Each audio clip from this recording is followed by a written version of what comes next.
Firstly అసలు lorry driving ఎందుకు start చేశారు? నానమ్మని ఒకసారి హుస్నాబాద్ ఊళ్ళో చూసిన, ఎందుకంటే షాప్లో పండి తిరుగుతా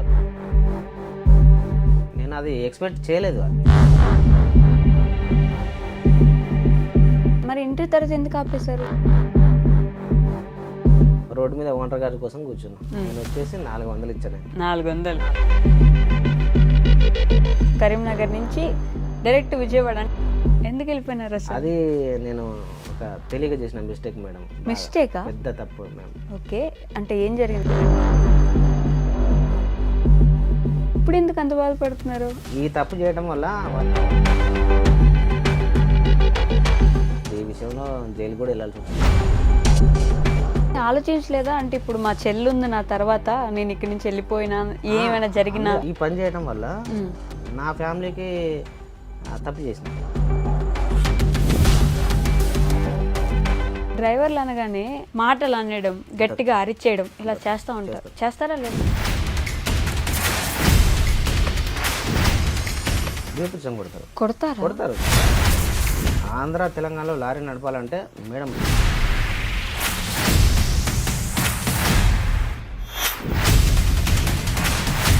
లారీ డ్రైవర్లు అనగానే రోడ్డు మీద నైట్ టైము ట్రాన్స్జెండర్స్ నిలబడి ఉంటారు, వీళ్ళే తీసుకెళ్ళిపోతూ ఉంటారు ఎక్కువ మందిని అని బుక్ చేసుకుంటారు. ఇట్లా లారీ డ్రైవర్లే కాదు, యాక్సిడెంట్లు అవుతాయని కూడా ఏమైనా తగ్గిపోతున్నాయంటారా ఇట్లా లారీ డ్రైవర్లు పెరగడం? ఇట్లా ఇంత ఫీల్డ్ బాగున్నా దీంట్లో శత్రువు మన ప్రాణం తీసేవాడు ఎవడు అని చెప్పేసి అంటే అందరం చూసిన ఒక వీడియో డైరెక్ట్గా ఏడుస్తున్నారు మీరు. యాక్సిడెంట్ అయింది, ఇంకా నాకేం అర్థం అవ్వట్లేదు. ఇదంతా బాగానే ఉంది, దీనికంటే ఒక ఏమనుకుంటున్నారు మీ ఆయన గురించి? అంటే ఇంత కష్టపడి ఉంటారు, ఒక మాటలో ఏం చెప్పగలరు? చాలా మంది లవ్ మ్యారేజ్ చేసుకొని కొట్టి తిట్టి వదిలేసి వెళ్ళిపోయిన వాళ్ళు కూడా ఉన్నారు.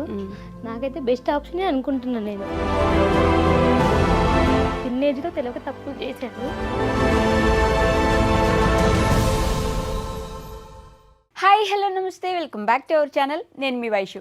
బేసిక్గా మనకి ఏదైనా వస్తువులు కావాలన్నా, మనం ఎక్కడికైనా ఫాస్ట్గా వెళ్ళాలన్నా, మనకి ఏదైనా అవసరమైన మనం ఇప్పుడు ఏం వాడుకుంటున్నా అవి అన్నీ మన కోసం తీసుకొచ్చిన వాళ్ళు ఖచ్చితంగా డ్రైవర్స్ అయి ఉంటారు. ఎందుకంటే ఊర్లు వెళ్ళి ఆ లారీల్లో తోలుకుంటూ వెళ్ళి అవన్నీ మనకి చేరవేస్తే మనం ప్రశాంతంగా వాడుకుంటున్నాం. కానీ నిజం చెప్పండి, ఎంతవరకు మనం లారీ డ్రైవర్లకు కానీ లేదంటే ఏదైనా సరే డ్రైవింగ్ చేసే వాళ్ళకి ఎంతవరకు రెస్పెక్ట్ ఇస్తుంటారు? సమాజం ఎంతవరకు వాళ్ళని గుర్తిస్తుంది రెస్పెక్ట్ ఇస్తూ? అలా నాకు చాలా తక్కువ మందే కనిపిస్తారు. కానీ ఈ మధ్య కాలంలో యూట్యూబ్లో వీడియోస్ చేస్తూ డ్రైవర్స్కి కూడా మంచి రెస్పెక్ట్ పెరగాలని వాళ్ళు చేసే వీడియోస్ అన్నీ మిగతా వాళ్ళకి ఇన్స్పిరేషన్ అని చెప్పుకోవాలి. అయితే వాళ్ళకు కూడా కష్టాలు ఉంటాయిగా, మరి దాంట్లో కూడా చాలా ఇది అసలు వెళ్తే వస్తారా రారా, ఎక్కడైనా యాక్సిడెంట్ అయితే పరిస్థితి ఏంటి, ఇలాంటివి కూడా ఉంటాయిగా. మరి ఆ విషయాలన్నీ మాట్లాడడానికి ఈరోజు నాతో పాటు విజయవాడ ట్రక్ బ్లాగ్స్ నుంచి రమేష్ గారు ఉన్నారు. రమేష్ గారితో మాట్లాడదాం. హలో అండి. నమస్తే, బాగున్నారా? ఓకే, రమేష్ గారు, ఫస్ట్లీ అసలు లారీ డ్రైవింగ్ ఎందుకు స్టార్ట్ చేశారు?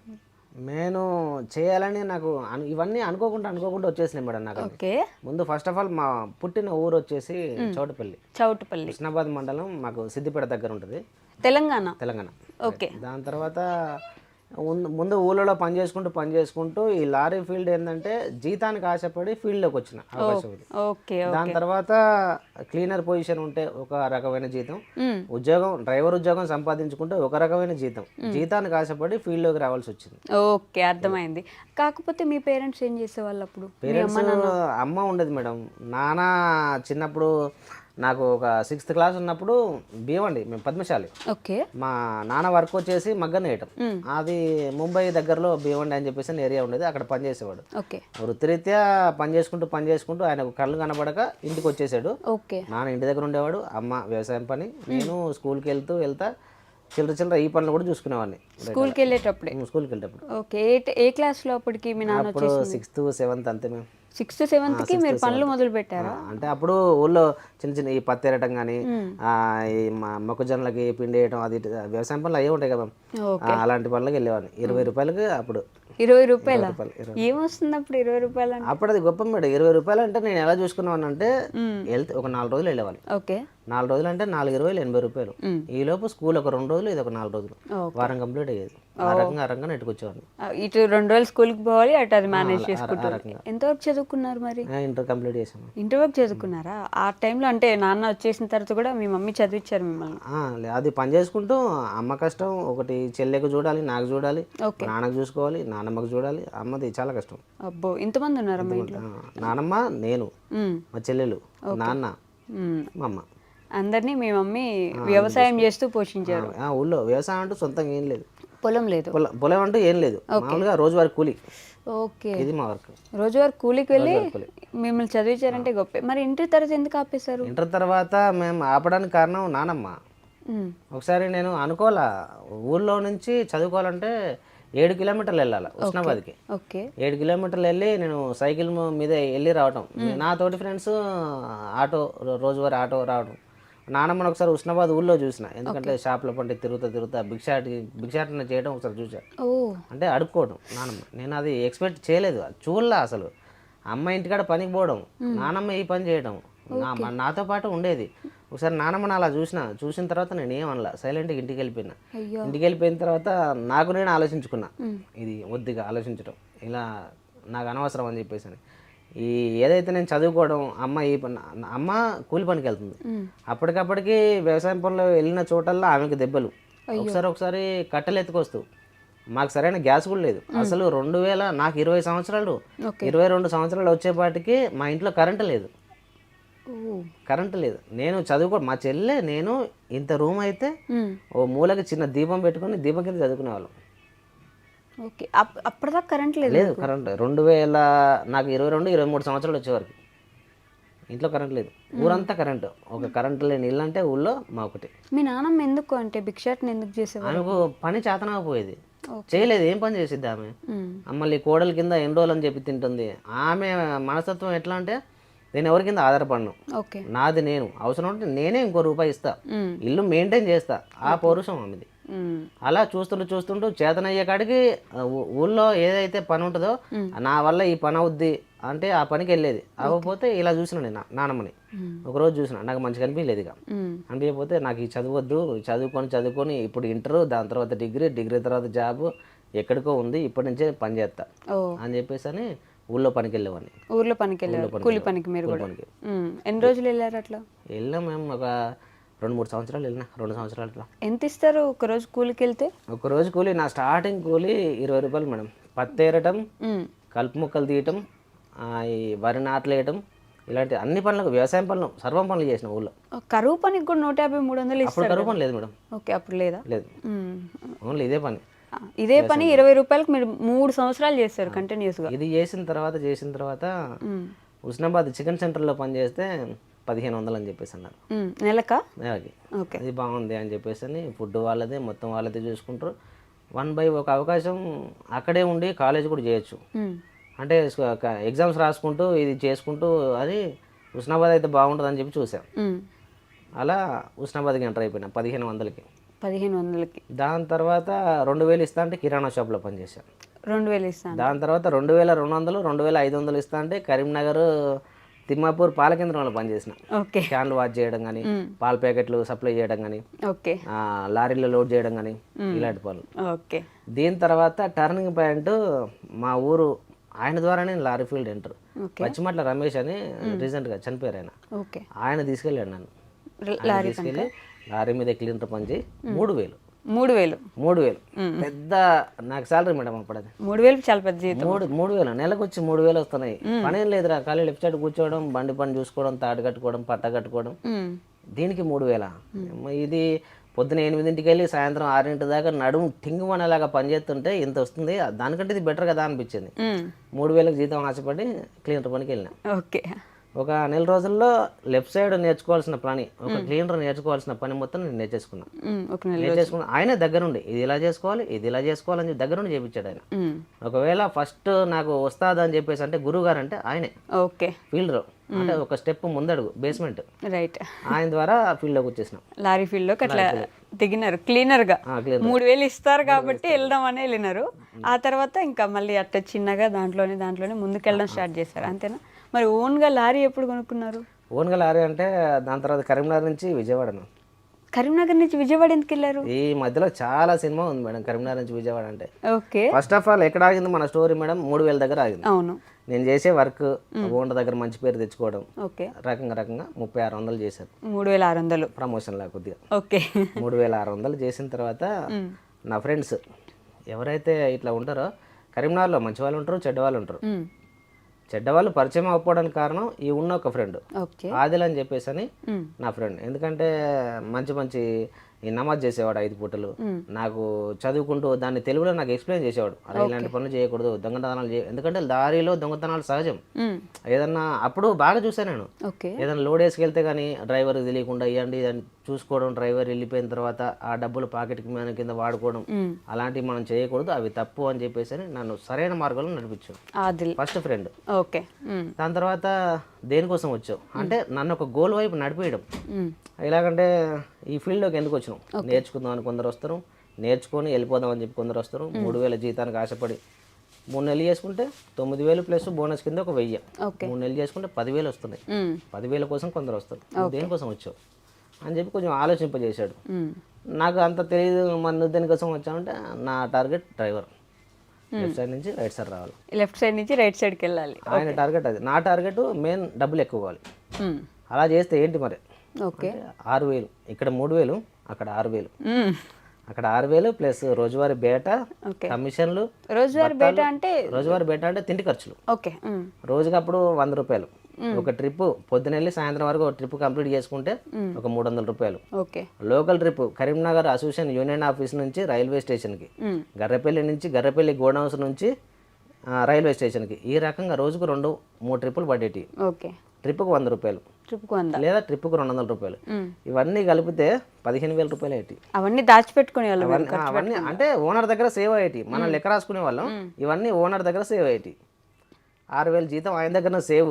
రోజువారీ బేట మాత్రం మనకి ఇచ్చేవాళ్ళు. ఓకే. తిండి ఖర్చులు వీటితో, ఇవి తిండి ఖర్చులకు వాడుకో, మిగతా ఏం ఖర్చు చేసుకోకని చెప్పేసి అవి సేవింగ్స్. మిగతా మొత్తం ట్రిప్ మామూలు మిగతా వగైరా జీతం ఇదంతా ఓనర్ దగ్గర సేవ్ అయ్యింది. నెలకు వచ్చే వరకు 15,000 ఆయన దగ్గర సేవ్ అవుద్ది. ఒకటేసారి తీసుకోవచ్చు. ఎట్లా 15,000 ఎట్లయినా 6,000 కదా మీ జీతం? 6,000 జీతం రోజుకో ట్రిప్ పడుతుంది. అవును. ట్రిప్ వచ్చి 300 సపరేట్ మళ్ళీ. అంటే నెలకు 30 పడవు, 20 వేసుకోండి. ఓకే. 6,000 అవి 12,000 అవుతున్నాయి. రోజువారీ బేటాలు అదని ఇదని చాలా ఇంకా అయితే 15,000 అవుతాయి. అయితే ఇవన్నీ 15,000. అప్పుడు మళ్ళీ ఆలోచన, బా లెఫ్ట్ సైడ్ నుంచి రైట్ సైడ్ రావాలా. కానీ ఇదంతా ఈజీగా అయ్యే పని కాదు. అవును. ఒక సంవత్సరం కృషి ఇది. రావాలని చెప్పేసి అంటే మా డ్రైవర్ గారు ఉండేవాళ్ళు, బండి ఇచ్చేవాళ్ళు అస్సలు కాదు. ఓకే. ఇలా కాదని చెప్పేసి అని ఎక్కడన్నా బండి పెడితే జస్ట్ స్టార్ట్ చేసేవాడిని అంతే. అటు సైడ్ ఇటు సైడ్ క్లీన్ చేసుకొని ఆయన 60 రూపాయలు ఇచ్చేవాడు మేడం వంటకి. ఓకే. 60 రూపాయలు వంటకి. అప్పుడు 60 రూపాయలు వంట చేయమని ఇచ్చేస్తే హుజరాబాద్ డ్రైవర్ గారిది 60 రూపాయలు వంట చేయమని ఇస్తే 28 రూపాయలు కేజీ బియ్యం. ఇప్పుడు 80 రూపాయలు మేడం. ఇప్పుడు నేను ఏదైనా డ్యూటీకి వెళ్ళి కొనుక్కోవాలనుకుంటే 28 రూపాయలు కేజీ బియ్యం. దాంట్లోనే ఆయిల్, సరుకు వగైరా, ఉప్పులు పప్పులు అన్ని కొనుక్కొని ఒక 10 రూపాయలు నేను మిగిలించుకునేవాడిని. 60లో నాకు టీ ఖర్చులు దానికని చెప్పేసి అని ఒక 10 రూపాయలు నేను మిగిలించుకొని మిగతా 50లో వంట చేసి పెట్టేవాడిని. ఈ రకంగా ఒక సంవత్సరం కష్టపడితే నాకు బండి ఇవ్వలేదు అస్సలు, రైట్ సైడ్ రానివ్వలే. నేను బాగా ట్రై చేసేవాడిని. ఎందుకంటే మైండ్లో ఒకటే ఆలోచన, 15,000 ఇదే ఆలోచన. రానివ్వలే. నేను ఆయన లేనప్పుడు సాయంత్రం ఇంటికి వెళ్ళిపోయేవాడు. అన్లోడ్ అవ్వకపోయినా లోడ్ అవ్వకపోయినా నేను కొద్దిగా రైట్ సైడ్ వచ్చి స్టీరింగ్ మీదకి వచ్చి కొంచెం ఊహించుకునేవాడిని. బండి హైవేలో వెళ్తున్నాను, డబుల్ రోడ్లో వెళ్తున్నాను అని చెప్పేసి నాకు నేను ఊహించుకునేవాడిని. బండి స్టార్ట్ చేయకుండా పర్లా, ఊహించుకునేవాడిని. కొద్దిగా స్టార్ట్ చేసుకోవడం. డ్రైవింగ్ చేసే వాళ్ళకి బండి స్టార్ట్ చేస్తే ఆ సౌండ్కి బాగా ఇదవుతుంటారు కదా, ఇంట్రెస్ట్ వస్తుంది బాగా కదా. అప్పుడు ఇప్పుడు కొత్త బళ్ళు అంతగా లేవు. BS3లు BS2లు అవి ఎక్కువ. ఆర్డినరీ స్టీరింగ్స్ అది నేర్చుకోవడం గొప్ప. అది నేర్చుకున్నాడు ఇప్పుడు ఏదైనా నడపగలుగుతారు. సరే డ్రైవర్ లేనప్పుడు స్టీరింగ్ మీద కూర్చొని నాకు ఏదో చిన్నపిల్లడు స్టీరింగ్ తిప్పుతూ ఉంటారు కదా, అలా తిప్పేవాడిని అంతే. హైవేలో వెళ్తున్నాను ఏదో కలగానేవాడిని దాని మీద కూర్చొని. తర్వాత మెల్లగా స్టార్ట్ చేయడం మొదలుపెట్టిన. స్టార్ట్ చేసిన తర్వాత ఈ బాగా డ్రైవర్ని అబ్జర్వ్ చేసేవాడిని. ఆయన నడిపేటప్పుడు క్లచ్ ఎలా వేస్తున్నాడు ఇదంతా బాగా కాపీ చేసుకొని ఆయన లేనప్పుడు ముందుకి వెనక్కి ఈ రకంగా కొన్ని నెల రోజులు ట్రై చేసినాం. దాని తర్వాత ఫస్ట్ ఆపర్చునిటీ ఎప్పుడు వచ్చిందంటే ఆయన ఊరు వెళ్ళిండు, రావాల్సిన టైం కంటే గంట లేటుగా వచ్చిండు. అన్లోడ్ అవ్వాల్సిన బండి ముఠా వాళ్ళు వచ్చేసిలు, హమాలి వాళ్ళు వచ్చేసిలు, బండి అన్లోడ్ చేస్తాను తీసుకెళ్ళి పాయింట్లో పెట్టు. డ్రైవర్ లేడు. నా పని ఏంటి వంట చేసుకొని ఆయన వచ్చేపాటికి వంట చేసి రెడీ పెట్టేసి క్యాబిన్ మొత్తం నీట్గా తుడిచేసి అద్దాలు తుడిచేసి రెడీ పెట్టిన. డ్రైవర్ రాలా. ఓకే. ఇప్పుడు యథావిధంగా వచ్చేవాడు, ఈరోజు రాలా. వాళ్ళు ఆగట్లేదు. లేదు రాలేదు అని చెప్పేసి అంటే వెనకాల బండికి అవకాశం దొరుకుతుంది. ఓకే. నేను స్టార్ట్ చేసి కాటా పెట్టుకుని తీసుకెళ్ళి అన్లోడింగ్ పాయింట్లో పెట్టిన. అప్పుడు ఎవరు పెట్టారు అని చెప్పేసి నేను పెట్టిన. ఎలా పెట్టావు, ఎక్కడ తగిలిచ్చావా, ఆ గేట్లో ఎలా తెచ్చావు, ఈ గేట్లో ఎలా తెచ్చావు, ఆయనకున్న డౌట్స్ అడిగాడు. లేదా నా ఇలా తెచ్చాను అలా తెచ్చాను అని చెప్పేసి చెప్పిన. ఓకే అని చెప్పేసాను. పక్కన కూర్చున్నాడు. అన్లోడ్ అయిపోయింది. తీసుకెళ్ళి ఎలాగైతే లోపల పెట్టావో అలాగే తీసుకెళ్ళి బయట పెట్టావు అని చెప్పేసాను. అప్పుడు ఒక అవకాశం దొరికింది, ఛాన్స్ వచ్చింది. దాని తర్వాత ఇక ఏ పని ఉన్నా చిన్న చిన్న పని ఉన్నా నాకే చెప్పడం. ఈ హైవే మీద బండి నడపడం అంటే కరీంనగర్లో రమేష్ గారు అని ఆయన మెయిన్ మా ఉస్తాద్, మా గురుగారు. ఆయన పర్ఫెక్ట్గా నాకు ఆయన వల్ల హైవే మీద పర్ఫెక్ట్గా నేర్చుకున్నా. ఆయన వల్ల బయటికి తిరగటం, జిల్లాలు దాటడం, రాష్ట్రాలు దాటడం ఆయన వల్ల. అప్పటి నుంచి మీరు డ్రైవింగ్లోకి వెళ్ళిపోయారా? ఆటోమేటిక్ డ్రైవింగ్లో వెళ్ళిపోయా. ఈయన ఒప్పుకున్నాడా మీకు డ్రైవర్గా చేస్తూ ఉన్నాడు కదా? ఆయన మారిపోయాడు. ఆయన వేరే బండికి వెళ్ళిపోయాడు. ఆయన వేరే బండికి వెళ్ళిపోయిన తర్వాత మా ఓనర్ గారికి 3 బళ్ళు, ఇంకో బండికి నేను మారిపోయినా. నేను మారిపోయిన తర్వాత అప్పుడు ఆయన కింద 36,000 శాలరీ, నాకు 3600 శాలరీ, నెలకు 3600 శాలరీ, పర్ఫెక్ట్ డ్రైవింగ్ నేను ఆయనతో సమానంగా. నువ్వు 12 గంటలు నడుపుతావా, నేను 12 గంటలు, నీకు 8 గంటలు తోలుతావా, నేను 8, అవసరం ఉంటే నువ్వు పక్కన కూర్చొని నేను చూసుకుంటా, ఈ రకంగా.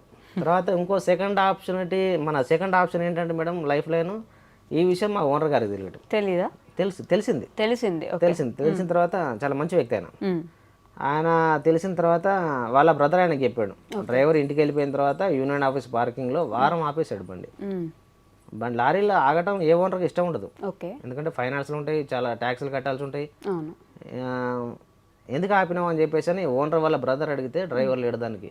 మళ్ళీ కుర్రోడు ఉన్నాడు కదా తోలుతాడు, నీకు తెలియదా అని చెప్పేసి. బండి పర్ఫెక్ట్గా నడుపుతాను, నేను చాలాసార్లు చూసా, నాకు ఆ విషయం తెలియదు, ఎప్పుడు చెప్పలేదు, ఎవరు చెప్పలేదు, చూడలేదు నేను అని చెప్పేసి.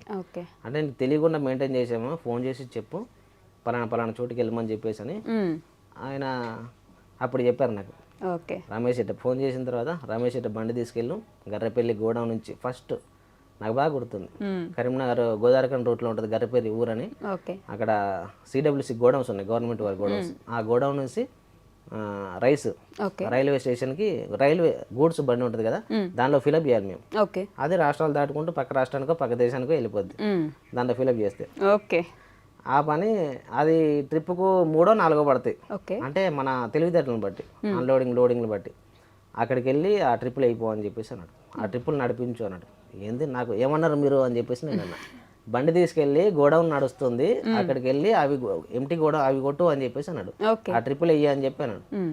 నాకే నాకు చెప్పిందంటే నీకే అన్నాడు. ఆశ్చర్యపోయినా బాగా, ఎందుకంటే డ్రైవర్ ఉన్నాడేమో అక్కడ, తీసుకొని వెళ్ళు అని చెప్పి నాకు వినపడిందేమో అనుకున్నా, కానీ నాకే చెప్పింది.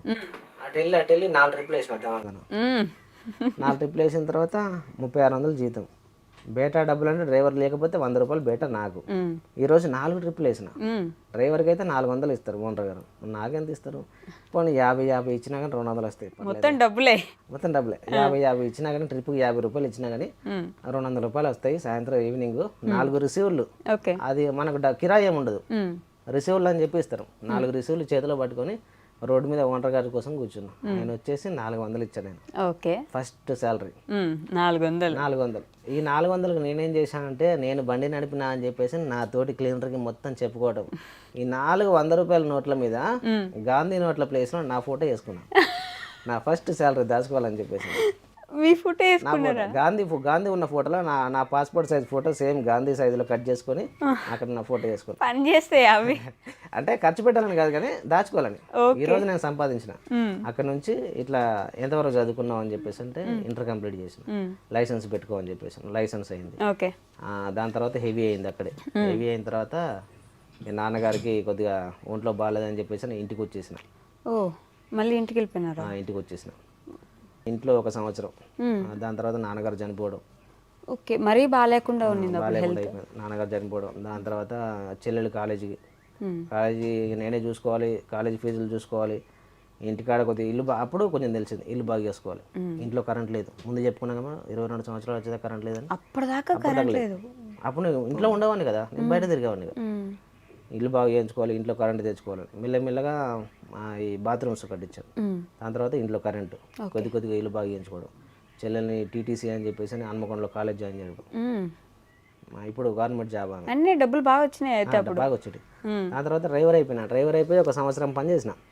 పని చేసిన తర్వాత నాన్న సరిగ్గా లేకపోవడం వల్ల మళ్ళీ ఇంటికి వచ్చేసిన. ఇంటికి వచ్చేసి ఇంటికాడ ఈ ఫెసిలిటీస్ అన్ని ఈ సంవత్సరం సంపాదించిన డబ్బులు ఇక్కడ పెట్టినారు మొత్తం ఎటు జట్టు ఇట్లా అయిపోయింది. చెల్లిని కాలేజీలో జాయిన్ చేశారు. ఇప్పుడు గవర్నమెంట్ జాబా? గవర్నమెంట్ జాబ్ అంటే పంచాయతీ కార్యదర్శి. ఓకే, గ్రామ పంచాయతీ కార్యదర్శి. నైస్. ఓకే, అమ్మ ఇంటి దగ్గరే హౌస్. ఇప్పుడు కూడా ఇంకా వర్క్ ఏమైనా చేస్తున్నారా? వర్క్ ఏం లేదు, ఖాళీగా ఉంటుంది అంతే. అయితే ఓకే. అంటే మీరు ఇంకా ఇప్పుడు కూడా ఇంకా ఆవిడ చేస్తే వ్యవసాయం చేసుకుంటా కూలీ చేస్తే కష్టమే ఇంటి దగ్గర మామూలుగా మేము వచ్చేసి ఫ్యామిలీ తోటి విజయవాడలో ఉంటాం. మా దగ్గర ఉండదు. వచ్చినా ఎప్పుడన్నా 10 రోజులు అంతే, అంత మించి సిటీ వాతావరణం పడదు. ఇంటి దగ్గరే ఉంటుంది. పింఛన్ వచ్చింది, ఆ ఇంటి ఇల్లు వాతావరణం చూసుకుంటూ ఆ చుట్టుపక్కల వాళ్ళని చూసుకుంటూ అక్కడే ఉంటుంది. అక్కడే ఉంటారు. మరి అక్కడి నుంచి మీరు కరీంనగర్ నుంచి డైరెక్ట్ విజయవాడ అంటే తెలంగాణ దాటిపోయి ఆంధ్రాకి ఎందుకు వెళ్ళిపోయినారు అసలు? అది నేను ఒక తెలియక చేసిన మిస్టేక్ మేడం. మిస్టేకా? పెద్ద తప్పు మేడం. ఓకే, అంటే ఏం జరిగింది? అంటే మీరేమంటారు, ఒకటి ఈ లవ్ మ్యారేజ్, లవ్ చేయడం దీని గురించి అని చెప్పేసి ప్రేమ. మీకు మీకు ఒక క్వశ్చన్ అడుగుతున్నాను. ప్రేమ, రైట్, అది మేడం. ఓకే, మీరు ప్రేమించారా? ఊళ్ళో ఉన్న అమ్మాయిని ప్రేమించిన. కరీంనగర్లో ఉన్న అమ్మాయిని? లేదు, మా ఊరు చౌటుపల్లి. ఓకే, చౌటుపల్లిలో ఉన్న అమ్మాయిని ప్రేమించి ఈ పని చేయాలి. కాదండి, ఎప్పుడు గ్యాప్ ఎలా వచ్చింది? మీరు లారీకి వెళ్ళే అయితే ఆ డ్యూటీకి వెళ్ళి నాన్న బాగాలేడు ఇంటికి వచ్చేసాను అని చెప్పిన, నేను ఇంటి దగ్గరే ఉండాలి. నాన్నని చూసుకోవాలి. చెల్లి కాలేజ్ చేస్తుంది, కాలేజీకి నేను ఇంటి దగ్గరే ఉండాలి. అటు ఇటు దింపాలి. కావాలంటే ఒక ఆటో కావాలని చెప్పేసి నాకు అనిపించింది. వచ్చిన డబ్బులతో ఇల్లు బాగా చేయించుకుని ఒక ఆటో కొనుక్కున్నా. ఇటు నాన్నని అమ్మని అటు చెల్లిని కాలేజీకి పోతా పికప్ చేసుకుంటూ ఒకసారి లేట్ అయిపోయేది. బస్సు టైం మీద వచ్చేది కాదు. 7-7:30 అంటే మా ఏరియాకి మొత్తం బంద్. అసలు ఏం బైక్ కూడా కనబడేది కాదు. నేనే ఆటో తీసుకెళ్లి హుస్నాబాద్ పికప్ ఇంటికి సేఫ్గా తీసుకొచ్చాను. ఆటో ఉండటం వల్ల ఒక బెటర్ అనిపించింది. 1 సంవత్సరం 2 సంవత్సరాలు ఉన్నా ఈ ఆటో పట్టుకొని. ఇక ఈ ఫీల్డే ఈ తప్పు చేసేలాగా చేసింది నన్ను. ఏ తప్పని ఎందుకు అంటున్నారు ఇప్పుడు? నేను తప్పు అంటున్నాను, మీరేమంటారు మేడం? తప్పని ఎందుకు అంటానండి, పెళ్లి చేసుకుంటే ఇంకా? లేదు, తప్పు మేడం, చాలా తప్పు. ఎందుకు? చాలా తప్పు. అంటే ఏం జరిగింది అప్పుడు? జరిగింది అంటే ఈ ప్రేమ అనేది ఉన్న వాళ్ళకే కరెక్ట్, లేని వాళ్ళకి కరెక్ట్ కాదు. చాలా మంది ఆలోచించారు కానీ ఏమున్న వాళ్ళకి కరెక్ట్. ఇది నాలాంటి వాళ్ళకి నా లైఫ్ ఎలాంటిది మేడం? ఇప్పుడు నా ఒక అరగంట చూశారు నన్ను, ఎలాంటిది అనుకుంటున్నాను నా లైఫ్? మరి కొంచెం రైట్. ఏంటంటే సొంతంగా ఆస్తులేం లేవు. ఎప్పుడో తాత నానమ్మ వీళ్ళు కట్టించిన ఇల్లు, నేను చేసుకుంటేనే డబ్బులు. అవును. మళ్ళీ నేను మా అమ్మ చేస్తే ఒక ఇంట్లో ఇంకా 3. చెల్లె చదువుకునే స్టేజ్లో ఉంది. నాన్న ఇంటి దగ్గరే, నానమ్మ ఇద్దరం చేస్తే ఇల్లు నడవాలి. అలాంటి స్టేజ్ లో ఈ ఆటోలో వెళ్తున్నప్పుడు ఏమైనా పిక్ చేసుకుని డ్రాప్ చేసేవాళ్ళ మీరు? ఆమెని అమ్మాయి కాలేజ్ చేసేది, చదువుకుంటుండేది. ఇక దీనివల్లే ఇది జరిగింది. అప్పుడు తెలియక మేడం నేను ఈ తప్పు చేయాల్సి వచ్చింది. ఇప్పుడు బాధపడుతున్నా చాలా. అయ్యో, చాలా అంటే చాలా. ఇప్పుడు ఎందుకు అంత బాధపడుతున్నారు? సరే, అయిన సెట్ అయిపోయింది కదా ఇప్పుడు అంతా. అంటే నాకేం బాధ లేవు మేడం. ఆమె తరపున నేను ఏంటంటే వాళ్ళది చాలా పెద్ద ఫ్యామిలీ మేడం. అయ్యో, చాలా అంటే చాలా పెద్ద ఫ్యామిలీ. ఎందుకంటే ఓ లెక్కను చూసుకోవాలంటే ఈ వీడియో వాళ్ళు కనుక చూస్తారు కావచ్చు. ఒకవేళ నాకు ఎంతవరకు అంటే గోల్ ఉండేదంటే, నన్ను కలుపుకోకపోయినా పర్లేదు, యాదవ్స్ వాళ్ళు నన్ను కలుపుకోకపోయినా పర్లేదు, ఆ అమ్మాయిని కలుపుకుంటే బాగుండు అని చెప్పేసి అని ఎప్పుడు ఉండేది, చాలా వరకు ఉండేది. ఓకే, అంటే ఇంకా మాట్లాడుకోవచ్చు అసలు. 10 సంవత్సరాలు ఇప్పటికి. 10 సంవత్సరాలు? 2 పిల్లలు ఇప్పుడు. ముందు అమ్మాయి, తర్వాత అబ్బాయి. సీరియస్లీ ఇంకా మాట్లాడలేదా? అవకాశం లేదు. కాస్ట్ డిఫరెంటా? తెలియదు, వాళ్ళ ఆప్షన్ ఏముందో. అంటే మీది వాళ్ళది సేమ్ కాస్ట్ కాదు? మేము పద్మశాలి, వాళ్ళు యాదవ్స్. 10 సంవత్సరాలు అయింది ఇప్పుడు కూడా. ఎలా పెళ్లి చేసుకున్నారు ఇద్దరు? పెళ్ళి ఊళ్ళోనే చేసుకున్నాం, గుళ్ళో. అదే ఊర్లో? అదే ఊళ్ళో కాదు, అంటే మా పక్కన ఊళ్ళో, కరీంనగర్లో చేసుకున్నారు. మీ మమ్మీ వాళ్ళకి ఓకేనా అప్పటికి? అమ్మ ఒకతే కదా ఇంట్లో, అంత తెలియగల వాళ్ళు ఎవరు లేరు. ఒకతే ఏంటంటే మాకు పెద్దగా తెలియదు. ఒక ఇంట్లో ఈ బయట ప్రపంచం తెలిసిన వాడిని అంటే నేను ఒక్కనే. ఓకే, నేను ఏజ్ చెప్తుంది నమ్మే వాళ్ళ ఇంట్లో. కాదు, మీకు కూడా మీ సిచ్యువేషన్ తెలుసు కదా, అంటే నా పరిస్థితి ఇది, నేను ఇంట్లో మీరే చేసి పెడుతున్నారు, మీరే సంపాదిస్తున్నారు, ఇది ఇస్తే తప్ప నా ఫ్యామిలీ కడవదు అని మీకు తెలుసు. అప్పుడు ఆటో తోలాలంటే తోలాలంతే. ఒక అమ్మాయిని ప్రేమించి ఆ అమ్మాయిని ఒప్పించి పెళ్లి చేసుకోవడం.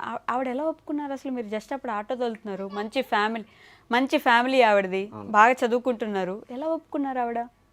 ఎలా ఒప్పుకున్నారంటే మరి ఆమె తెలిసి అంటే మొత్తానికి ఒప్పుకున్నారు. ఎలా అంటే అప్పుడు ఏమో మేడం అని అర్థం కాలేదు మేడం. అప్పుడు అది తెలియనిజా మరి దాన్ని ఏమంటారా, అదే ప్రేమ గుడ్డిది నాటిది ఎడ్డిది ఇలా.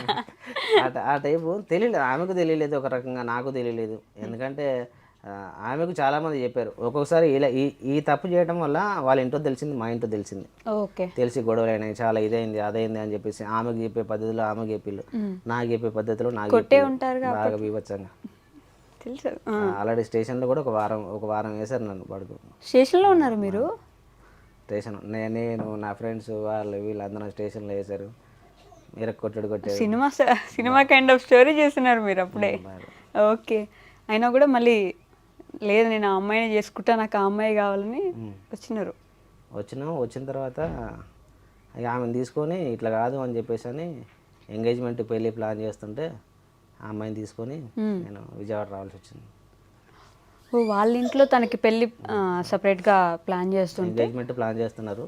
ఎంగేజ్మెంట్ ప్లాన్ చేస్తుంటే ఇలా జరుగుతుందని చెప్పేసి అని అప్పుడు ఊళ్ళోనే ఉండవని నేను ఈ విషయంలో జైలు కూడా వెళ్ళాల్సి వచ్చింది.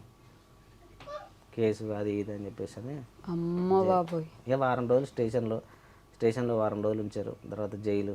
కానీ ఆలోచించలేదా అంటే ఇప్పుడు మా చెల్లి ఉంది నా తర్వాత నేను ఇక్కడి నుంచి వెళ్ళిపోయినా ఏమైనా జరిగినా? అదే మేడం, అందుకే ఇప్పుడు నేను అదే తప్పు అంటున్నాను. ఒకటి ఈ పని చేయడం వల్ల నా ఫ్యామిలీకి తప్పు చేసిన, ఒకటి వాళ్ళని ఆ అమ్మాయిని పెద్ద కుటుంబంలోంచి, చాలా అంటే చాలా పెద్ద కుటుంబం వాళ్ళ ఇంట్లో మేడం. ఒక ఇంట్లో మేడం వంట చేయాలంటే పొద్దున ఒకసారి, సాయంత్రం ఒకసారి, కానీ వాళ్ళ ఇంట్లో పొద్దుకు ఒక 4 సార్లు వంటలు అవుతాయి. అంత పెద్ద కుటుంబం. ఓకే. అంటే ఆ ఇంటికి జనాలు అలా వస్తా పోతా ఉంటారు, సరదాగా ఉండదు. గొర్రెలు బర్రెలు, చాలా పెద్ద ఫ్యామిలీ. రీసెంట్గా వాళ్ళ తమ్ముడు పెళ్ళి అయింది, కానీ మీరు నేను పోలేదు. మాకు అవకాశం ఎలా ఉంటుంది మేడం? పిలవలేదు. అది మిస్ అవుతారా ఆవిడ? బాగా అంటే ఆమె ఏడుపు అది. నాకు అనిపించేది ఇదంతా ఎందుకు అనిపించింది మేడం, అసలు నేను చేసింది ఏంటి అసలు, అది నేను అసలు అప్పుడు ఇలా చేశాను, ఇలా నాకు తెలియలేదు. అసలు తెలితే అసలు నేను అసలు ఆ వైపు చూసేవాడిని కాదు. నాకు ఒక అవకాశం, వెనక్కి తిరిగే అవకాశం దొరికితే బాగుండే అనిపించింది నాకు. ఏడ్చేవాళ్ళ బాగా? అమ్మాయి ఏడ్చిద్ది బాగా, మా అమ్మ కావాలి నాన్న కావాలని. నాకు కనీసం వాళ్ళ దగ్గర నాకు ఏం అవసరం లేదు వాళ్ళ దగ్గర. వాళ్ళు ఏదైనా సొంతంగా పెట్టారు, నాకు లేదా తినడానికి, నాకు అన్నీ ఉన్నాయి. కానీ నేను ఆ ఇంట్లోకి వెళ్ళాలి, ఓ 4 రోజులు వాళ్ళతో సరదా గడపాలి, రావాలి. అల్లుడు మర్యాద చూడాలి, ఆమె టార్గెట్ అది. ఓకే. నా కోసం కాదు, ఆమె నాకు చెప్పేది నీకు లేకున్నా పర్లేదు, నాకనే ఉండాలి ఇంట్లో. నేను అదే కోరుకుంటా, నాకు లేకున్నా పర్లేదు, ఆ ఇంట్లో నాకు లేకున్నా పర్లేదు, ఎంట్రీ నీకు ఉండాలి.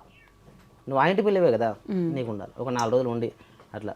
ఈ ఇంటర్వ్యూ చూసిన తర్వాత పిలుస్తారులేండి. ఏం తెలియదు మేడం. తెలీదా? తెలియదు, చెప్పలేము. ఖచ్చితంగా పిలుస్తారండి. నేను కూడా అడుగుతున్నాను, పిలవండి. 10 సంవత్సరాలు అయిపోయింది, 2 పిల్లలు ఉన్నారు. మీరైనా మీ మనవరాలను చూసుకోవాలనుకుంటారు కదా, వాళ్ళ కోసమైనా జస్ట్ ఒకసారి ఇంటికి పిలిస్తే ఆవిడకి కూడా సరదా తీరిపోతుందని నేను అనుకుంటున్నాను.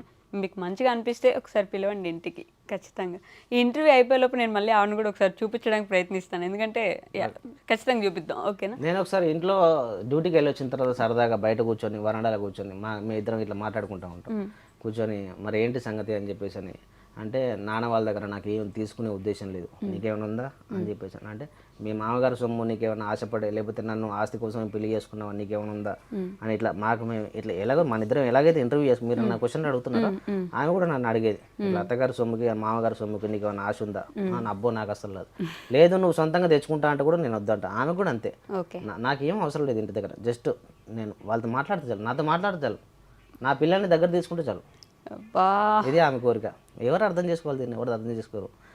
నాకు అప్పుడు అనిపించేది, నేను ఇది చేసిన తప్పు, నేను అనేవాడిని. అసలు ఆ ఇంటి వైపు చూడకుండా ఆ ఊళ్ళో లేకుండా ఉండేది ఉంటే అసలు మహారాణిలో ఉండేది, ఓ రేంజ్లో ఉండేది ఆ అమ్మాయి. ఇప్పుడు కూడా మీరు మహారాణిలా చూసుకుంటున్నారు కదా. ఇప్పుడు బాగానే ఉందిలేండి. ఎంతైనా తల్లిదండ్రి సపోర్ట్ ఉన్నది. ఇప్పుడు ఎవరు లేరు, ఆమెకి ఎవరున్నారు? తల్లిదండ్రి సపోర్ట్ లేదు, అత్తమామ సపోర్ట్ లేరు, ఉన్నది నేను ఒక్కనే. అత్తమామ సపోర్ట్ ఏంటి? అత్త ఉంది, ఆమె ఇంటి దగ్గర ఉంటుంది. అంటే సపోర్ట్ అంటే ఒక డెలివరీ, 2 పిల్లలు. మేము డెలివరీ ఎట్లయింది అనుకున్నారు? 10 సంవత్సరాలు. విజయవాడ నుంచి ఊళ్ళో అడుగు పెట్టడానికి పెద్ద నాకు తపస్సు అయిపోయింది, పెద్ద టాస్క్ అయిపోయింది. విజయవాడ నుంచి మళ్ళీ ఎప్పటిలాగా ఊళ్ళో అడుగు పెట్టాలి. ఎందుకు అడుగు పెట్టాలి? చెల్లి ఉంది, చెల్లి పెళ్ళి చేయాలి, నేనే చూసుకోవాలి. అమ్మ ఉంది, అమ్మని చూసుకోవాలి. నానమ్మ దగ్గరకు వచ్చేసింది. వీళ్ళని నేనే చూసుకోవాలి, చాలా ఇంతవరకు దాకా వచ్చింది చాలా అని చెప్పేసి. ఉమ్, ఈమె ఇలా జరిగిన తర్వాత పెళ్లి చేస్తున్నారు, సరే అసలు మ్యాటర్లోకి వెళ్దాం. ఉమ్, పెళ్లి చేస్తున్నారు అని చెప్పేసి అన్న తర్వాత నేను తీసుకొని విజయవాడ వెళ్ళిపోయాను. ఓకే. విజయవాడ ఏంటంటే కొద్ది రోజులు అక్కడ ఉద్యోగం చేసిన, ఒక 4 నెలలు. ఎవరిచ్చారు అప్పటికప్పుడు ఉద్యోగం మీకు?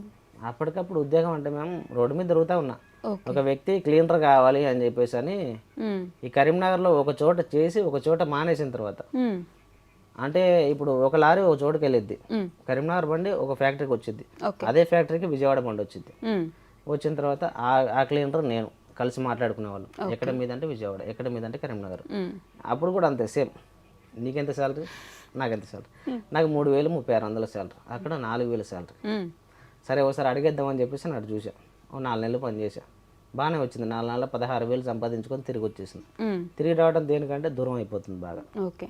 దూరం అయిపోతుంది. అప్పుడు ఎక్కడున్నారు తను, ఐ మీన్ మీ వైఫ్ ఎక్కడున్నారు? ఇంటి దగ్గర చోటపల్లి. అంటే అప్పుడు ముందు స్టార్ట్ ఇది అంటే ఇది ఈ లవ్ మ్యాటర్లోకి దిగ ముందుకు, ఓకే. ఆ అమ్మాయి చేపట్టుకో ముందుకు. ఉమ్, సరే విజయవాడ ఒక 4 నెలలు పరిచయం ఉంది. ఓకే. పరిచయం ఉన్న తర్వాత ఈ అమ్మాయిని తీసుకొని విజయవాడ రావాల్సి వచ్చింది. ఉమ్, వచ్చిన తర్వాత ముందు ముంబైకి అక్కడికి ఎక్కడన్నా దూరం వెళ్ళిపోదామని చెప్పేసి, ఎక్కడికి వెళ్ళినా ఆమె సజెషన్ ఏంటంటే ఎటన్నా వెళ్తే అక్కడ భాష మాట్లాడుకునే భాష ఏంటి, ఉమ్, హిందీ, మనకు రాదు, మనం అక్కడ నెట్టుకు రాలేము. ఓకే. విజయవాడ ఎప్పుడో అన్నావు కదా, ఈ విషయాలన్నీ ఆమెతో షేర్ చేసుకునేవాడిని. ఉమ్, విజయవాడలో ఒక 4 నెలలు ఉన్నా అన్నావు కదా, విజయవాడలో ఏంటి ఏం భాష మాట్లాడతారని, తెలుగు. అక్కడికి వెళ్దాం, ఉమ్, చూద్దాం, ఇక్కడ ఇట్లా మీ గురుగారు ఎవరో ఉన్నారు అన్నావు కదా, సాయం చేద్దాం అని చెప్పేసి అడుగుదాం అని చెప్పేసి అంటే ఆమె కోరిక మీద విజయవాడ వెళ్ళాల్సి వచ్చింది. ఉమ్, విజయవాడ వెళ్ళి ఆయన కలిసినాం. ఓకే.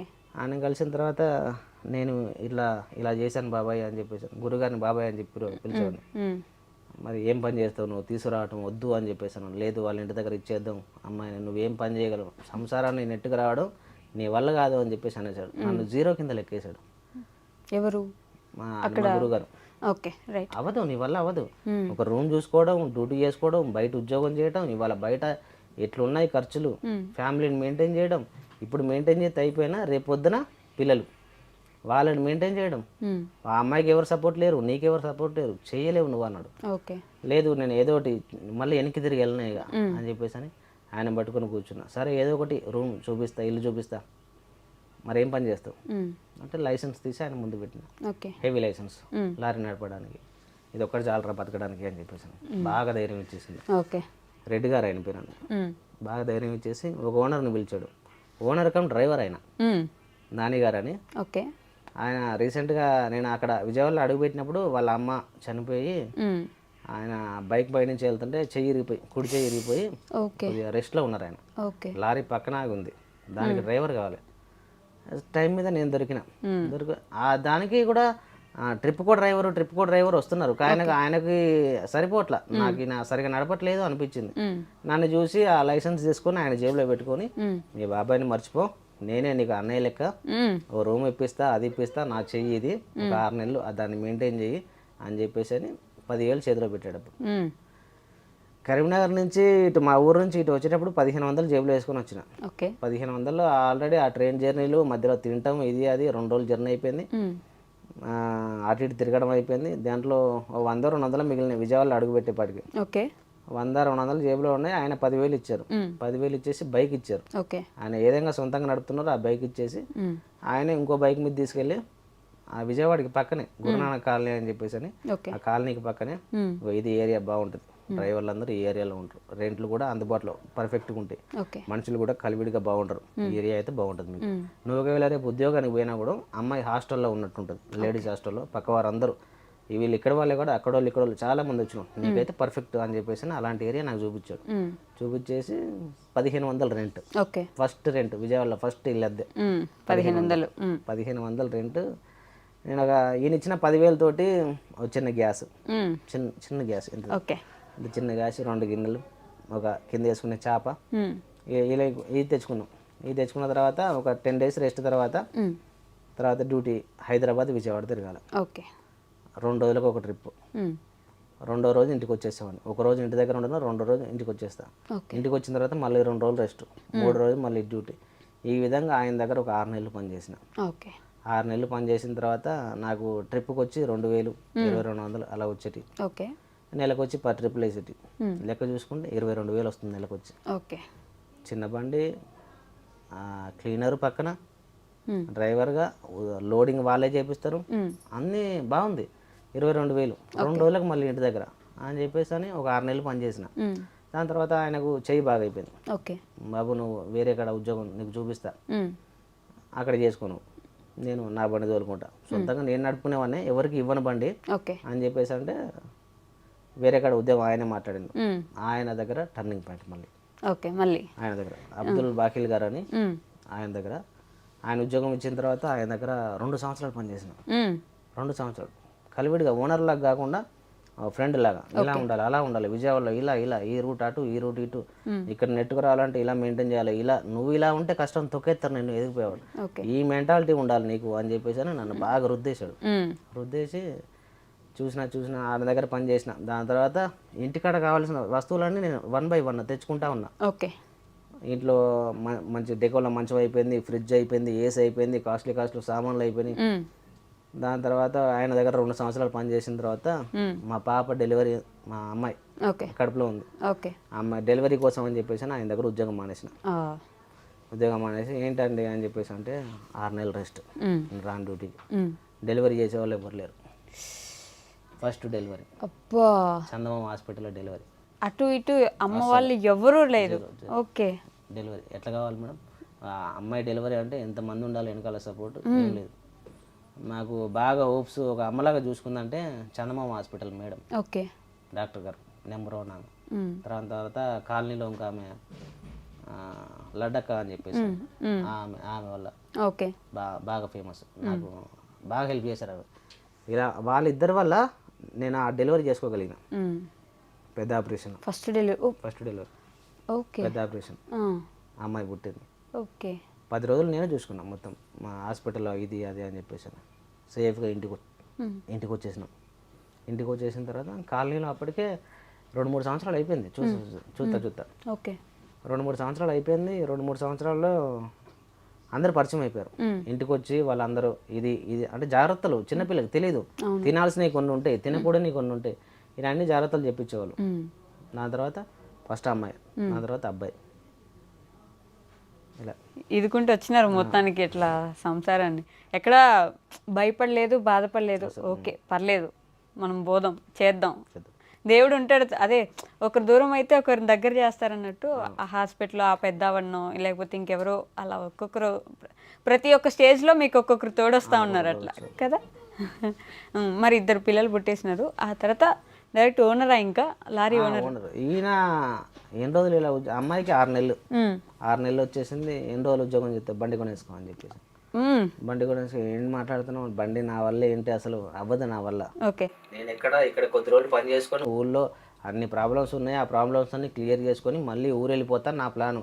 నువ్వేంటి ఏకంగా బండి కొనమాటను, బండి కొంటా నా వల్ల, బండి కొంటే నేను ఇక్కడే ఇక విజయవాడే ప్రాపర్ నాది, ఆంధ్రానే అంటాను అని చెప్పేసి బండి కొనేసుకో అంటే వద్దు అని చెప్పేసి ఇంట్లో ఆలోచించిన తర్వాత 2 రోజుల తర్వాత అప్పటికి ఫీల్డ్, ఎందుకంటే డ్రైవర్కి ఎంత వస్తాయి, ఓనర్కి ఎంత వస్తాయి, సరే కొనాల్సిన ఆలోచన వచ్చిందని చెప్పి కొనేసిన. ఎంత పెట్టి? 3 లక్షలు. 3 లక్షలు ఫస్ట్. ఓకే, నేను ఉద్యోగం చేసినప్పుడు అప్పుడు నా దగ్గర ఏముండాలి అని చెప్పేసి అంటే అప్పుడు మా ఇద్దరికి ఏంటంటే 10 మందికి సమానంగా ఉండాలి.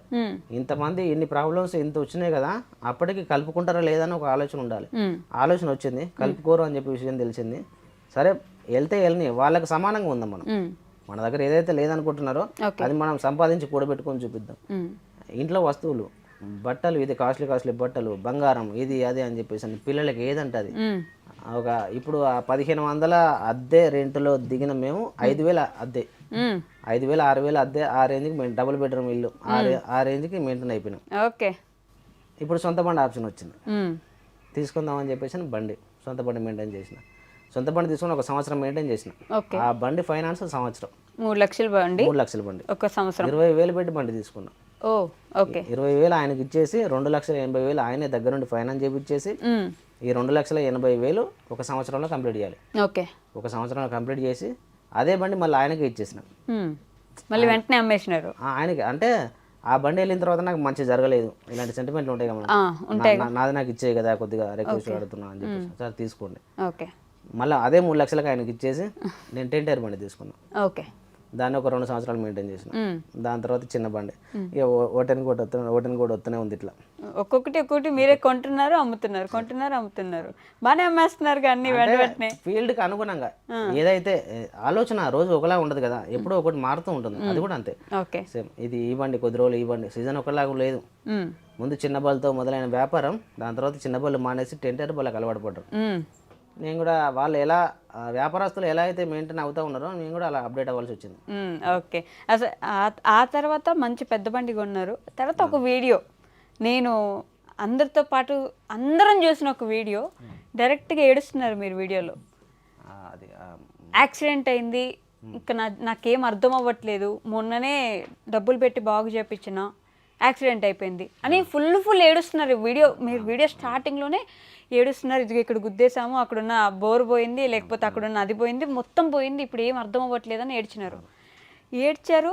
ఆ తర్వాత మళ్ళీ కష్టపడి జనం దగ్గర లేకపోతే మీ వాళ్ళ అసోసియేషన్ దగ్గర వీళ్ళందరూ కలిసి మీకు కొంచెం ఏదో సహాయం చేసినారు. మళ్ళీ ఒక లారీ, అదే ఆ లారీని సెట్ చేసుకున్నారు, పూర్తిగా అమ్మేశారు. ఎందుకు అమ్మేశారండి? అంటే అంత కష్టపడి తీసుకెళ్ళి దాన్ని బాగు చేపించి ఏడ్చి దానికోసం ఇన్ని చేశారు మీరు, లారీ ఎందుకు అమ్మేశారు? ఈ విషయం గురించి మాట్లాడుకుంటే మేడం పర్టికులర్గా ఇదంతా బాగానే ఉంది. దీనికంటే ఒక 2 నిమిషాల ముందు మాట ఏంటంటే ఒక YouTube channel. YouTube channel correct. Okay. YouTube channel ఏంటంటే మా పాపతోటి ఇంట్లో సరే డ్యూటీ అయిపోయింది, సండేలు ఏదైనా పండుగలు ఇంట్లో కూర్చున్నామని యూట్యూబ్ ఛానల్ మెయింటైన్ చేద్దామని చెప్పి ఆలోచన వచ్చింది. జస్ట్ అప్పుడు అనుకున్నారు ఆలోచన. ఎవరిని చూసారా యూట్యూబ్ లో? మీ లారీ వాళ్ళని చూసేవాళ్ళం కాదు నేను. అప్పటి వరకు లారీ వాళ్ళ నాకు ఎవరు తెలియదు. ఓకే. బిల్కుల్ ఎవరు తెలియదు. విజయవాడ అబ్బాయి అని చెప్పేసి అని వాళ్ళ పాపతో కామెడీలు. విజయవాడ అబ్బాయి నాని. రైట్. ఓకే. దృశ్య పాప. కరెక్ట్. రైట్. వాళ్ళ పాపతోటి కామెడీ వీడియోలు చేసేవాడు. ఆయన టార్గెట్ పెట్టుకున్నాం. ఓకే. మా పాపతో కూడా నేను కూడా అలాంటి చేయాలి. నా స్టార్టింగ్ ఫస్ట్ 1-2 వీడియోస్ మా పాపతోటే ఉంటాయి. పాపతోటే ఉంటాయి. అలా సరదాగా చేసేవాడిని. తర్వాత ఈ లారీ ఫీల్డ్, నీకంటే ఒక ఫీల్డ్ ఉంది, ఇది నీది కాదు, నీ ఒరిజినాలిటీ ఇది కాదు, నువ్వు ఒకరిని చూసి కాపీ కొడుతున్నావు, ఇది నీ ఒరిజినాలిటీ ఇది కాదు అని చెప్పేసింది మా మిస్సెస్. ఓకే. నీకంటే లారీ ఫీల్డ్ ఉంది, లారీ ఫీల్డ్ ఇంతమంది ఉన్నారు, ఒకసారి చూసావా ఎప్పుడన్నా అని చెప్పి ఎవరెవరు అని చెప్పేసి చూస్తే మహేష్, లడ్డు, హరీష్, వీళ్ళందరూ చాలా మంది ఉన్నారు. ఏంటి అసలు ఒక వారం రోజులు కూర్చొని అబ్జర్వ్ చేశారు.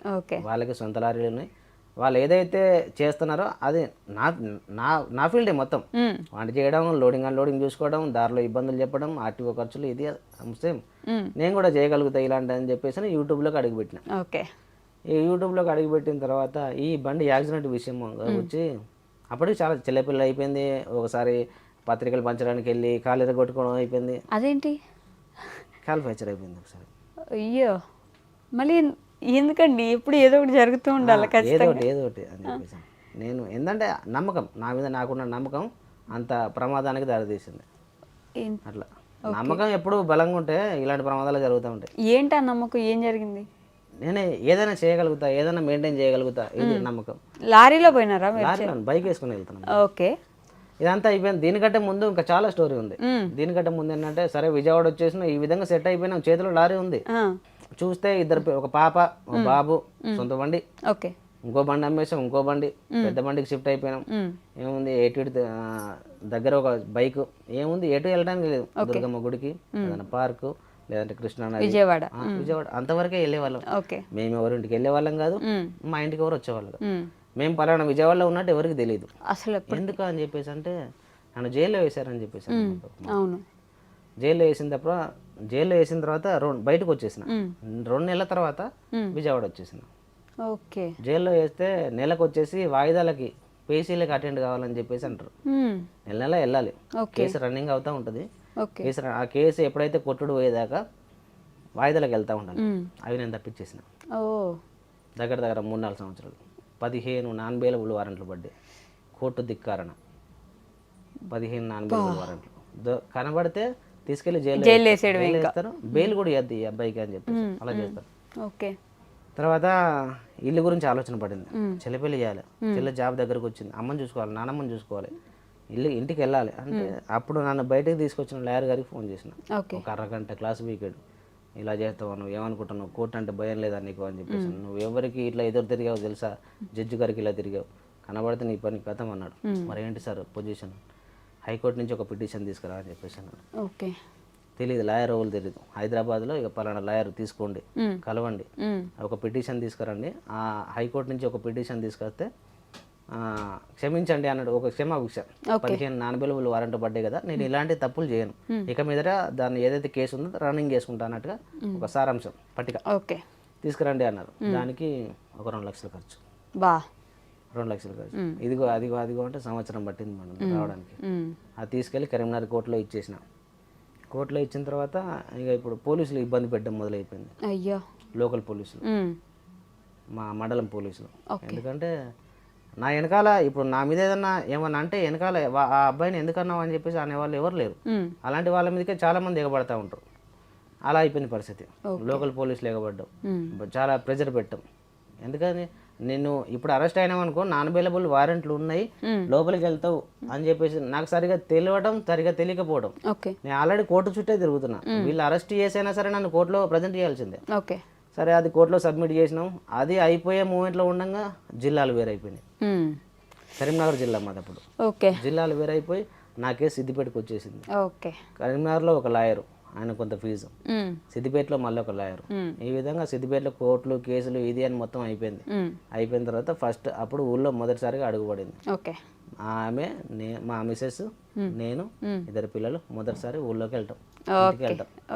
ఫస్ట్ టైం మా ఇల్లు ఇది అని చెప్పేసి అని, నేను పుట్టిన ఇల్లు అని చెప్పేసి మా పిల్లలకి చూపించడం ఫస్ట్ టైం.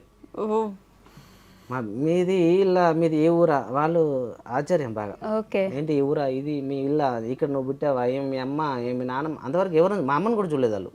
మా అమ్మని చూడలేదు, మా నాన్నమ్మని చూడలేదు, మా నాన్నని చూడలేదు. అప్పటికి మా నాన్నగారు చనిపోయారు.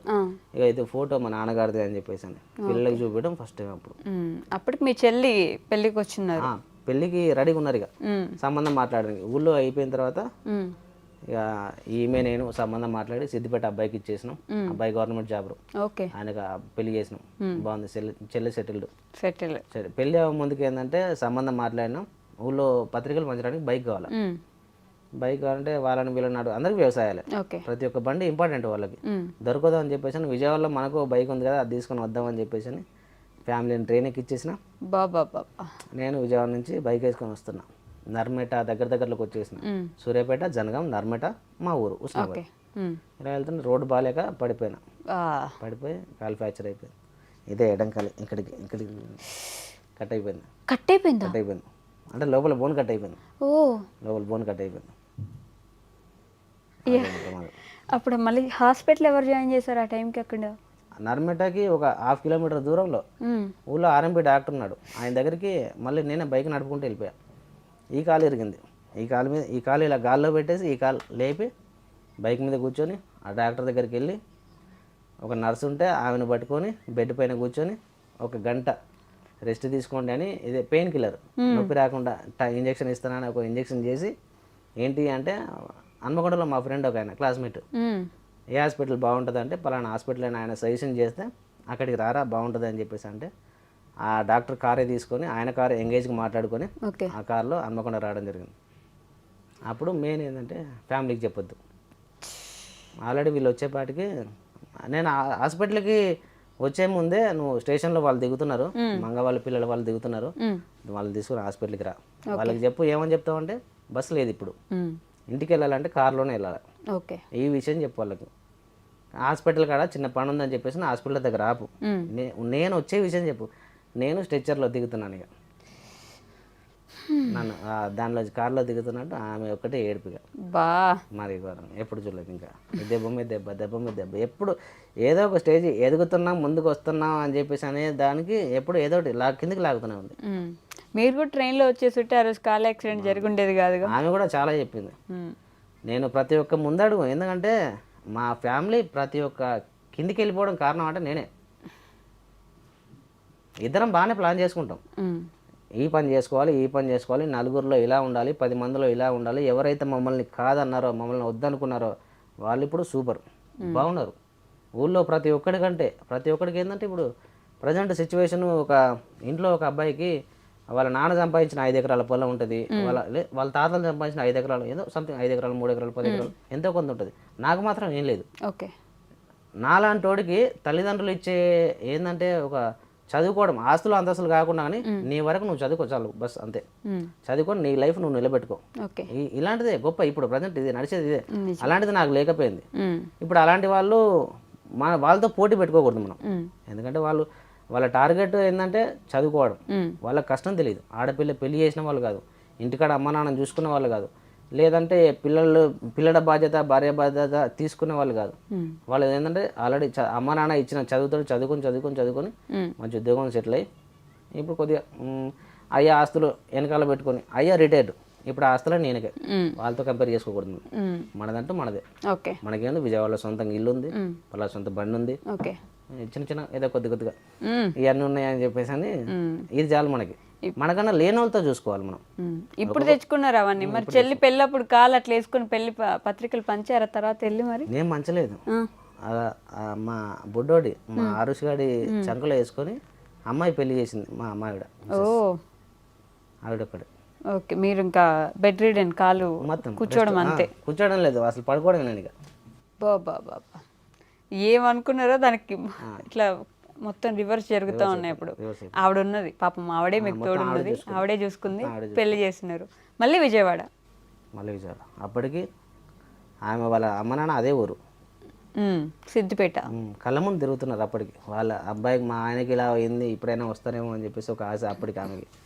ఒక రకంగా లేదు, అవకాశం లేదు అప్పుడు కూడా. అసలు కనీసం తిరిగి చూసినారా మొహం? లేదు అసలు పలకరించలేదు కూడా. 10 సంవత్సరాలు ఇప్పటికి కూడా పలకరించలేదంటేనే అదొక ఆశ్చర్యం అని చెప్పుకోవాలి. పాప. ఓకే, మళ్ళీ అక్కడికి వెళ్ళినారు. ఆ తర్వాత మళ్ళీ నార్మల్గా లారీ నడుపుకుంటూనే ఉన్నారు. ఇక దాని తర్వాత చెల్లెలి పెళ్ళి అయింది. చెల్లెని సిద్దిపేట అత్తగారింటికి పంపించడం జరిగింది. దాని తర్వాత నేను కాల్ సెట్ చేసుకోవడానికి ఒక 6 నెలలు రెస్ట్ తీసుకోవడం జరిగింది. 6 నెలలు. ఈ 6 నెలలు రెస్ట్ తర్వాత మళ్ళీ యథావిధిగా డ్యూటీ. ఓకే, మళ్ళీ యథావిధిగా డ్యూటీకి వెళ్ళినారు. ఓకే, నేను ఇందాక అడిగిన క్వశ్చన్కి నాకు ఇంకా ఆన్సర్ రాలేదు. డ్యూటీకి వచ్చిన తర్వాత ఇది అప్పటికి యూట్యూబ్లో కొద్దిగా నలుగురికి పరిచయం అయితే ఉన్నా. అప్పుడప్పుడు కొంచెం వ్యూస్ వెళ్తా ఉన్నాయి, పెద్దగా పెరుగుతున్నాయి, కొంచెం వెళ్తా ఉన్నాయి. ఇది అంటే ఇది మేడం వచ్చేసరికి పక్కన కొబ్బరికాయలు ఓడేసుకొని ఇక్కడికి వారణాసి వెళ్తున్నా. 1500 కిలోమీటర్ల జర్నీ ఒక్కడి వల్ల అవ్వదు. పక్కన ఇంకో తోలేకో రోడ్ ఉండాలి, లేదంటే సెకండ్ డ్రైవర్ అని ఉండాలి, లేదంటే మన ఆర్థిక వ్యవస్థను పట్టుకుని లేదా ఒక డ్రైవర్ అయినా ఉండాలి. నేను ఒక తోలే కూరని పెట్టుకున్నా, నా స్తోమతను పెట్టుకొని కొద్ది దూరం నేను తోలుకుంటూ వచ్చేసిన. దాని తర్వాత ఆయనకు బండి ఇచ్చేసిన. ఆయన తోలుతా దారిలో నేను నిద్రపోయి అలా చేయడం జరిగింది. దీనికి ముందు మీరు చేసిన వీడియోలో, అదే యాక్సిడెంట్ అయిన వీడియోలో, నేనే తోలుకున్నా నాకు ఎవరు లేరు అని చెప్పినారని చెప్పి మీకు ఫుల్ కామెంట్స్ పెట్టాను. ఎందుకని అబద్ధాలు చెప్తున్నావు, ముందు వీడియోలో నువ్వే తోలుతున్నా అని చెప్పావు కదా, మరి ఇప్పుడు ఇంకొక పర్సన్ ఉన్నారని చెప్పారు ఏంటి అని అడిగారు మిమ్మల్ని కదా. మరి దానికంటే మేడం ఆ పర్సన్ లైసెన్స్ లేదు, అక్కడ లైసెన్స్ లేదు. జరిగిన ప్రమాదం జరిగింది, నేను పడుకున్నాను. సరే, ఆయన స్టీరింగ్ మీద కూర్చున్నాడు. ఏ మోటార్ ఫీల్డ్లో అయినా సరే ఇప్పుడు ఆ జరిగిన తర్వాత పక్కన ఉదయం 4:30 అప్పటికి లేచారు, అందరు లేచేసి 4:30కి వచ్చిన తర్వాత ఈయనని చూస్తే నాకు ఇంకా బిగుసుకుపోద్ది. ఈయనని చూస్తే లైసెన్స్ లేని కుర్రోడు.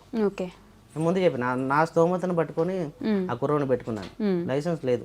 ఆయనను ఫోకస్ చేస్తే, మనోడే నడిపాడికి ఇట్లా చేసిన ఫోకస్ చేస్తే ఆ చుట్టుపక్కల కూడా ఉన్నారు నా వీడియోలు చూసేవాళ్ళు. వాళ్ళు చూసేసి ఈ విషయం అంత పెద్ద ప్రమాదం జరిగింది, దీంట్లో పోలీసుల ఇన్వాల్వ్ ఖచ్చితంగా ఉంటుంది. మెయిన్ వాళ్ళు చూసేది ఏంటంటే లైసెన్స్, బండి కాగితాలు ఫోర్స్ మీద ఉండాలి. కుర్రోడికి లైసెన్స్ లేదు. ఆయన పక్క జరిపి నేను అటు కూర్చున్నా. నువ్వు ఇటు వచ్చే నేను అటు కూర్చుంటాను. నువ్వు ఇటు లెఫ్ట్ సైడ్ నుంచి నువ్వు దిగిపో, రైట్ సైడ్ నుంచి నేను దిగుతా. రైట్ సైడ్ నుంచి నేను దిగిన, జనాలు నన్ను చూశారు అక్కడ. రైట్ సైడ్ నుంచి దిగుతున్నాను, డ్రైవర్ అయినా. అబద్ధం చెప్పడానికి కారణం అది. అలా అబద్ధం చెప్పినారు, ఆ తర్వాత మళ్ళీ నిజం చెప్పినారు. దాని తర్వాత నిజం. అంటే ఇప్పుడు అంతా అయిపోయింది, ఇప్పుడు ఏం చేయలేదు. మరి ఇట్లా డబ్బులు తీసుకుని ఆ లారీ బాగు చేపించుకున్నారు కదా, అందరికీ థ్యాంక్ యూ కూడా చెప్పినారు, ఇట్లా పంపించినారు. సగం మంది పంపించిన డబ్బులు రాలేదు, నేనేమి ముందు ప్లాన్ చేసుకోలేదు, ప్లాన్ చేసుకుంటే బిజినెస్ చేయాలనుకుంటే ఇంకేదో అకౌంట్ క్రియేట్ చేసుకునేవాడిని కదా అని కూడా చెప్పినారు. మరి తర్వాత మంచిగా కష్టపడి బాగు చేసుకున్న లారీని ఎందుకు అమ్మేశారు? ఇక మెయిన్ అమ్మడానికి కారణం వచ్చినా బాగు చేయించుకున్నా. వాళ్ళు 4 సాయం చేశారు, చాలా మంది సాయం చేశారు. ప్రతి ఒక్కరికి పేరు పేరున ధన్యవాదాలు అని చెప్పిన ప్రతి ఒక్కరికి ఇంత వచ్చింది అని చెప్పేసి నాకు చేయండి, ఒక వీడియో చేయండి అని చెప్పి ఎవరు చెప్పలేదు. ఎంత వచ్చిన అమౌంట్ నాకు లెక్క కావాలి అని చెప్పేసి ఎవరు అడగలేదు. నా సొంతంగా నేను చేసుకున్నా. నాకు ఎంత వచ్చింది, 1,00,000 పైన అమౌంట్ వచ్చేసింది. అక్కడ ఘోరంగా తీసుకున్నారు మేడం. ఇది ఏదైతే యాక్సిడెంట్ అయిన చోటో మరి బాగా తీసుకున్నారు. ఇంపాక్ట్ అయింది ఒక ఒక బోరు, ఓకే. ఒక ట్రాక్టర్, దాని తర్వాత ఒక మెకానిక్ షెడ్. చాలా 80,000 దాకా ఖర్చు అయిపోయింది. అప్పో. స్టేషన్లో మరి చదువుకున్న మూర్ఖులు అనొచ్చు, తప్పలేదు, వాళ్ళు కూడా బాగా తీసుకున్నారు. వీళ్ళ వల్ల ఇక అయిపోయిన తర్వాత బండి చేయించుకొని అమ్ముకోవడానికి కారణం ఏంటంటే నాకు 2 ఇన్సిడెంట్. ఇది జరిగింది కదా, ఇది పెద్దది మేజర్. దీనికంటే ఒక వారానికి ముందు నా చేతిలో జరిగింది. మళ్ళీ ప్రయాగ్రాజ్, ఇలహాబాద్ దారిలో వస్తుంటే ఏ డ్రైవర్కైనా నిద్ర రావడం సహజం. 24 గంటలు మిషన్ లాగా పనిచేయలేడు. ఓకే. ఆ టైంలో ఫలానా చోట కిలోమీటర్ దూరంలో ఒక టీ హోటల్ ఉంది. నేను అక్కడ ఆపుకుంటా, అక్కడ రిఫ్రెష్ అవుతా, అక్కడ నుంచి మళ్ళీ జర్నీ స్టార్ట్ చేస్తా అనేది ఒక టార్గెట్ ఉంటుంది. సేమ్ నాకు కూడా అదే టార్గెట్లో ఉంది. 1 కిలోమీటర్ దూరంలో టీ హోటల్, అక్కడ ఆపుకుంటా, టీ తాగుతా, లేదంటే స్టీరింగ్ మారుతా, సెకండ్ డ్రైవర్కి ఇచ్చేసి నేను మారిపోతా. ఆ టార్గెట్. ఇది ఒక 5 నిమిషాల జర్నీ. కళ్ళు మూతలు పడిపోయినాయి. చూస్తే లెఫ్ట్ సైడ్లో ఒక బండి ఉంది. దగ్గరికి వెళ్ళిన తర్వాత కనపడింది బండి. 50 స్పీడ్లో బండి ఉంది. ఇలాంటివి జరుగుతూ ఉంటాయి ప్రతి ఒక్క డ్రైవర్ కామన్. కానీ చూసుకొని ముందుగా రోడ్డు నుంచి తిప్పేశారు రోడ్డు మీదకి. రైట్ సైడ్, లెఫ్ట్ సైడ్ అద్దం మాత్రమే పగిలింది. అద్దం లెఫ్ట్ సైడ్ చిన్న గీత, చాలా తక్కువ డ్యామేజ్, తక్కువ డ్యామేజ్. అది జరిగింది. దాని తర్వాత ఇది రెండోది. నా విషయానికి ఏంటంటే ఏదో కొడుతుంది, 2 అయినాయి. మూడోది తగిలితే ఏదో పెద్దగానే జరిగింది. నాకు అనిపిస్తుంది కొడుతు సిగుతుంది, ఇది మెయింటైన్ కరెక్ట్ కాదు అని చెప్పి నమ్మేశాను. అట్లా అనుకుని జస్ట్ అమ్మేసాను. ప్రతిసారి మీకు అమ్మేద్దాం అనుకున్నప్పుడు మంచిగా ఎవరో ఒకరు దొరుకుతున్నారు కదా కొనుక్కోవడానికి. అమ్మేయటం అంటే మేము మిగతా ఇంతకుముందు 3 బళ్ళు నేను అప్డేట్ అవ్వడానికి చూసుకున్నా. ముందు ఒక టాటా బండి చూసుకున్నా, 2021 మోడల్. ఇది అమ్మేసి 10 టైర్లోకి వెళ్ళిపోయినా, కొంచెం ఎదిగిన. 10 టైర్ అమ్మేసి లేలాంటి చిన్న బండిలోకి వచ్చేసిన, 11 మోడల్. అది కొంచెం అప్డేట్. ఆ చిన్న బండి అమ్మేసి 12 టైర్ తీసుకున్నా, 2016. ఇది కొంచెం అప్డేట్. దీంట్లో ఏంటంటే యూట్యూబ్ ఛానల్ గ్రోత్ చేద్దాం, లారీల పరంగా కొంచెం లాంగ్ తిరగడం, ఫైనాన్షియల్ పరంగా కొంచెం ఎదుగుదాం అని చెప్పేసి అప్డేట్ అవుదామని దీంట్లోకి వచ్చిన, ఈ పెద్ద బండిలోకి. దీంట్లోకి వచ్చిన తర్వాత నా ఆలోచన వేరే అయిపోయింది. అప్డేట్ కాదు, కిందికి వెళ్ళిపోతున్నాం. 2 దెబ్బలు తగిలినాయి తెలియకుండా. ఇప్పుడే నువ్వు అలర్ట్ అవ్వాలా. ఇంకోటి తగిలితే నువ్వు అసలు ఉంటావో లేదో తెలియదు, అయ్యేలాగా ఉంది. ఈ ఉద్దేశంతో అమ్మేసేద్దాం. ఇష్టంగానే అమ్ముకుంటున్నా. అమ్మేసాను. నెక్స్ట్ ఏంటి అని 100 మంది క్వశ్చన్ అడిగారు. అన్న ఏం చేస్తావు నెక్స్ట్? మళ్ళీ ఇంకో బండి లేకపోతే ఎవరికి చెప్పొద్దు అనుకున్నా, ఒక వీడియో చేసుకున్నా నా వరకు పర్సనల్ గా అని చెప్పేసి. చాలా మంది అడుగుతున్నారు, అన్న నెక్స్ట్ ఏంటి. మేడం ఇప్పుడు చూడండి, ఒక బండి తీసుకుందాం అన్న ఒక 1 నెల రోజుల ప్రాసెస్. మీరు ఒక బండి కొనుక్కోవాలనుకున్నా కాగితాలు ట్రాన్స్ఫర్ ఇది అదే అని చెప్పేసి అని, దాని మీద ఫైనాన్స్ క్లియరెన్స్ అని ఒక 1 నెల రోజుల ప్రాసెస్ అవుద్ది. ఇప్పుడు ప్రజెంట్ సీజన్ ఇప్పుడే నడిచిద్ది. ఈ సీజన్ అయిపోయిన తర్వాత ఇప్పటి నుంచి మళ్ళీ నవంబర్ దాకా ఆన్ సీజన్. కష్టం. తెలివిగల్లోడికి అయితే ఒక ఈఎంఐ వరకు ఎలా తీసుకోవచ్చు. ఈఎంఐ 50,000 ఉంటుందా, 60,000-70,000 ఉంటుందా. కొద్దిగా తెలివి మెయింటైన్ చేస్తే ఈఎంఐ వరకు, ఈఎంఐ, బండి మెయింటెనెన్స్, ఇంటి ఖర్చులు చూసుకోవచ్చు, ఇబ్బంది ఉండదు. లేదు అనుకుంటే మాత్రం ఇబ్బంది అయిపోతుంది. ఫైనాన్షియల్ మీద పడతాయి, ఇంకేమైనా అప్పులు ఉంటాయి ఈ మీద పడతాయి. కిందికి వెళ్ళిపోయే ప్రాసెస్. కిందికి వెళ్ళడానికి ఇదే బేస్మెంట్ అయిపోద్ది. ఈ ఇప్పటి నుంచి ఈ జూన్ నుంచి నవంబర్ ఇది మంచి టైం కాదు, అన్ సీజన్. అందుకోసమే ఈ ఉన్న రోజులు ఆగుదాం. ఏదైతే ఇప్పుడు యాక్సిడెంట్ అయిన లారో అది తొందరపడి కొన్నా, ఎక్కువ పెట్టుకున్నా. 14.5 లక్షలు పెట్టి కొనాల్సిన బండి 15-30 పెట్టుకున్నా. ఎంత కమ్మినారు? 14 లక్షలు కమ్మినా మ్యామ్. మరి ఈ ఆల్మోస్ట్ 1 సంవత్సరం అయిందా వాడు బట్టి? 2 సంవత్సరాలు. 2 సంవత్సరాల తర్వాత కూడా మీరు 14 కమ్మారంటే మంచి రేటే వచ్చింది. మంచి రేటు కాదు మేడం, నేను దానికి చాలా పెట్టుబడి పెట్టినా. నేను ఇప్పుడు ఆయనకు రన్నింగ్ బండి చేసి ఇచ్చా, టైర్లు ఉన్నాయి, ఇన్సూరెన్స్ ఫోర్స్ మీద ఉంది, లారీ కావాల్సిన ఇవే. ఆయనకు చిల్లర ఏమున్నా ఒక 10-15 వేల రూపాయల పని ఉంటే ఉండొచ్చు అంతే. నాకు ఆ కండిషన్లో లారీ దొరకలా. ఇప్పుడు నేను ఏదైతే కండిషన్లో ఆ పాత ఓనర్కి బండి ఇచ్చానో నాకు అలాంటి కండిషన్లో లారీ దొరకల. మొత్తానికి అమ్మేశారు 14 లక్షలకి. ఓకే, నెక్స్ట్ ఏంటి అనేది ఈ 6 నెలలు ఆగాలి. 6 నెలలు ఆగాలి మేడం. మరి బండి కొంటున్నారా? నెక్స్ట్ బండి తీసుకుంటారు. ఈసారి ఏంటి ఇంకొంచెం పెద్ద బండి ఏమైనా తీసుకుంటున్నారు? పెద్ద బండి ఏం కాదు మేడం. నేను ఏంటంటే ఏదైనా బండి తీసుకోవాలంటే అటు 7 తరాలు ఇటు 7 తరాలు ఆలోచించి తీసుకుంటా. బండికా? బండి మేడం అంతే. ఓ, అంటే కొత్త బండి పెళ్లి చేసుకునేటప్పుడు అటు 7 తరాలు ఇటు 7 తరాలు మన ఫ్యామిలీ ఏమైద్దని చూడలేదు, కానీ బండి మాత్రం ఖచ్చితంగా చూస్తారు. పెళ్లి అంటే మేడం ఒకటి, నేను పెళ్లి చేసుకుంటే ఒకవేళ సరైన పెళ్లి చేసుకుంటే నేను ఒక్కనే నష్టపోతా. కానీ ఇది మేడం లారీ ఫ్యామిలీని రోడ్డు మీద లాగిద్ది. కరెక్ట్. నా ద్వారా నా భార్య, నా పిల్లలు అందరూ. అందుకే చూస్ చేసే ఆలోచన జాగ్రత్త చేయాలి. సో నిదానంగా ఆలోచించి కొత్త బండి కొనుక్కుంటారు. కొత్త బండి వద్దు, కొత్త బండి జోలికి వెళ్ళను అనుకుంటున్నా. 50-50 దాని గురించి కూడా సింపుల్ ఒక లెక్క చెప్పాలంటే కొత్త బండి కొనుక్కొని ఒక 2 నెలలు 2 సంవత్సరాలు ఎలాంటి మెయింటెనెన్స్ ఉండదు, బాగా మెయింటైన్ చేయొచ్చు, ఓకే ఎలాంటి రోడ్లోనే తిప్పొచ్చు. కానీ 2 సంవత్సరాల తర్వాత ఈ BS6 బండి అన్నీ అరుగుతాయి, ఇంజన్ అరుగుద్ది, క్లచ్ ప్లేట్ సర్వం టైర్లు అరిగిపోతాయి. ఓకే 2 సంవత్సరాల తర్వాత కొత్త బండి పాత బండి ఒకటే మెయింటెనెన్స్. నేను నా పక్కన ఆయన ఒకటే, ఆయన రిపేర్ ఖర్చులు పెట్టుకోవాలి, నేను రిపేర్ ఖర్చు పెట్టుకోవాలి. ఓకే కాకపోతే నేను నెలకొచ్చి కొత్త బండి ₹1,00,000 చొప్పున EMI కడతా ఉండాలి, ఆయన పాత బండి 50,000 కడతా ఉండాలి నెలకొచ్చి. ఆయనకు కిరాయి డబ్బులు సేమ్ వస్తూ ఉంటాయి, మిగిలేటి సేమ్ వస్తూ ఉంటాయి, నాకు సేమ్. ఓకే ఆ విధంగా సో వెయిట్ చేసి నిదానంగా సెకండ్ హ్యాండ్ బండే కొంటారు మళ్ళీ కూడా ఈసారి. 50-50 ఉంది మేడం. ఓకే చూద్దాం. చూస్తున్నా ఏంటంటే యూట్యూబ్ పరిచయం కొద్దిగా నన్ను ఒక మెట్టు పైకే లేపింది. ఎందుకంటే ఈ లేలాండ్ కంపెనీ వాళ్ళు, టాటా కంపెనీ వాళ్ళు ఈయన సివిల్ చూసి కానీ నేను మెయింటైన్ చేసే పద్ధతి చూసి కానీ మా దగ్గర తీసుకోండి, 0 డౌన్ పేమెంట్. సిబిల్ బానే ఉందా? ఇది మీకు అది బాగుంటే కొంచెం ప్లస్ ఏ ఉంటుంది. ఆల్రెడీ ఎంత ఏది తీసుకున్నా ఫైనాన్స్ లో మూవ్ అయితేనే ఉన్నా. ఓకే ఓకే మా దగ్గర బండి తీసుకోండి, 0 డౌన్ పేమెంట్ లో బండి ఇస్తాం. ఓకే బండి ఇచ్చి 6 లక్షలు అని మీకే ఇస్తామని చెప్పేసాను. ఓ అట్లా అంటే కొద్దిగా ఇది ఏంటంటే బెనిఫిట్ అనేది కొద్దిగా ఉంటుంది, దాన్ని రకరకాలుగా అంటారు. బెనిఫిట్ అని నేనంట, లేదా ఆప్షన్ ఏదో అంటారు. అదేలేండి. ఇంకా బండి చాయిస్ ఇచ్చేసి కొంత అమౌంట్ 6 లక్షలు కానీ 7 లక్షలు కానీ మనకి ఇస్తారు బాడీ క్యాబిన్ కట్టుకోవడానికి ఓకే బోనస్ కింద. నైస్, మంచిదే కదా. ఇంకా అంటే అది ఊరికే ఇవ్వరు మేడం, మళ్ళీ అది మనకి ఫైనాన్స్ లో కలిసిద్ది అలా. ఓకే మరి ఇప్పుడు బండి కొనడానికి టైం ఉంది, ఈ గ్యాప్ లో ఏం చేయబోతున్నారు? ఏమో ఖాళీ ఉన్నాం, ఏదో ఉద్యోగమా? ఇప్పుడు మళ్ళీ సపరేట్ ఉద్యోగం అంటే ఎక్కడ దొరుకుతుంది? మా ఫ్రెండ్స్ ఉన్నారు. మరి ఇంకో బండి మీద పోతారా? ఎవరి బండి మీద? Okay right. ఇన్ని రోజుల సర్వీస్, ఇన్ని రోజుల పరిచయాలు, మంచి మంచి ఫ్రెండ్స్ ఉన్నారు, వాళ్ళ బండి మీద ఖాళీ ఉండకుండా. పైగా యూట్యూబర్, ఇంకా కొంచెం పరిచయాలు ఎక్కువ. కాకపోతే డ్రైవర్లు అనగానే నేను దగ్గరుండి గమనించినవో, బాగా హార్న్ కొట్టేస్తే కనిపించట్లేదా కళ్ళు, ఎందుకు రోడ్డు మొత్తం నీదే అనుకుంటున్నావా, వెళ్ళిపోతున్నావు నీకు నచ్చినట్టు అని పక్కన ఇటు సైడ్ వెళ్ళే వాళ్ళు, లేకపోతే ఎవరో ఒకరు మాటలు అనడం, గట్టిగా అరిచేయడం, ఇలా చేస్తూ ఉంటారు. చేస్తారా లేదా? అది తక్కువ మేడం, మీరు చాలా తక్కువ అన్నారు. హారన్ కొట్టడం ఎవరికైనా ఇరిటేషన్, హారన్ కొట్టడం ఎవరికైనా ఇరిటేషన్. ఇది కాదు, ఇప్పుడు జనాల్లో ఒక పిచ్చి ఏంటంటే డ్రైవర్ని కొట్టడం, డ్రైవర్ని కొడితే ఎవరు మధ్యలోకి రారు, ఎవరిని కొడితే. ఏంటంటే ఇప్పుడు ఒక యాక్సిడెంట్ వీడియో చూసుకోండి మేడం, సిటీలో లారీ వెళ్తుంది, నో ఎంట్రీ లేని టైంలో ఏదైనా చిన్న ఇంపాక్ట్, కారు బైక్ ఏదో తగిలింది, ఆ తగిలిన వ్యక్తి కొద్దిగా కోపిస్ట్ అనుకోండి, చూడకుండా డ్రైవర్ని 2 దెబ్బలు వేశారు. ఏదైనా ఉంటే వీళ్ళిద్దరి మధ్యలో జరగాలి. ఆయన కొడుతున్నాడు, సరే కోపం మీద ఉన్నాడు అని చెప్పేసి డ్రైవర్ ఏ విధంగా చేయొస్తాడు, 2 దెబ్బలు తింటాడు. దాని తర్వాత దానికి జరిగిన డ్యామేజ్కి ఎంతో కొంత కట్టించుకుంటాడు, వదిలేస్తాడు, డబ్బులు కడతా నేను వదిలేస్తాడు. ఇదే జరిగేది. కానీ దీనివల్ల ఆ చుట్టుపక్కల ఉన్న జనాలు కూడా అసలు ఈ విషయంలో సంబంధం లేని జనాలు కూడా వచ్చి డ్రైవర్ మీద చేస్తారు, బీపీసం కొడతారు. అది ఇవాళ జనాలు జరిగేది. కొడతారు మామూలు కంటే మామూలు. ఆంధ్ర తెలంగాణలో లారీ నడపాలంటే మేడం బాగా జాగ్రత్తగా ఉండాలి, చాలా డేంజరస్. మీరు స్టేట్ దాటి బయటకు వెళ్ళండి, మంచి రెస్పెక్ట్. ఎవరన్నారు అసలు లారీ డ్రైవర్లకు రెస్పెక్ట్ లేదు అని చెప్పేసి అని? మీరు రోడ్డు మీద మీరు ఎలాగైతే ఉంటారో మీకు అదే విధంగా రెస్పెక్ట్ దొరుకుద్ది.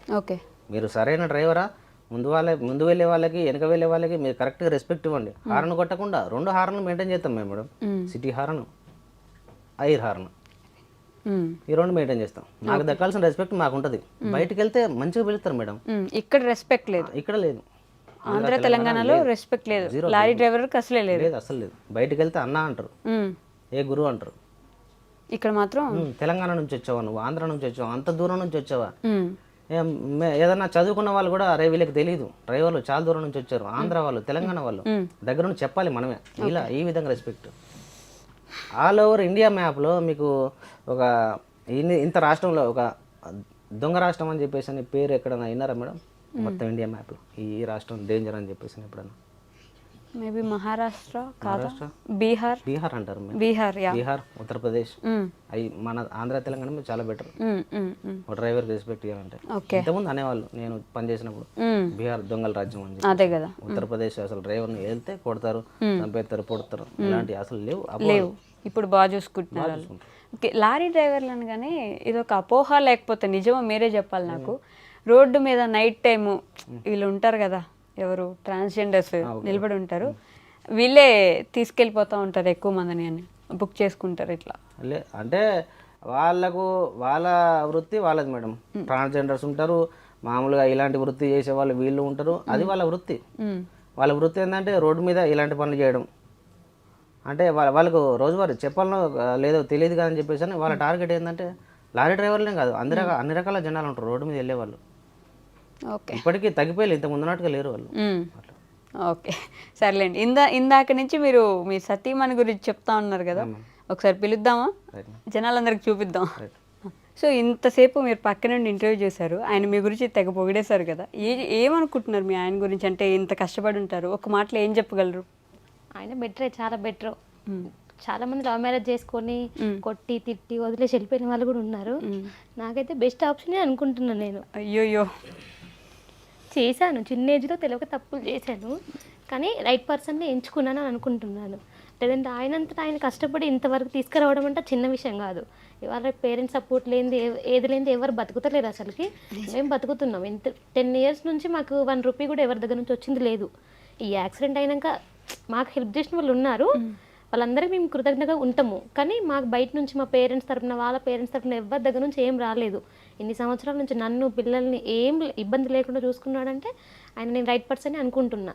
తప్పులు చేసినాం కాదంటలేను, అవన్నిటికీ నేను ఇప్పుడు రిగ్రెట్ అవుతున్నా, కానీ దానికి ఏం చేయలేను. అదంతా ఆప్షన్ అయిపోయింది. ఇంకా ఇప్పటికైనా వాళ్ళు మాట్లాడాలనుకుంటున్నా కానీ ఇక అది వాళ్ళ ఇష్టం, వాళ్ళకి వదిలేస్తున్నాను అంతే. మిస్ అవుతున్నారా?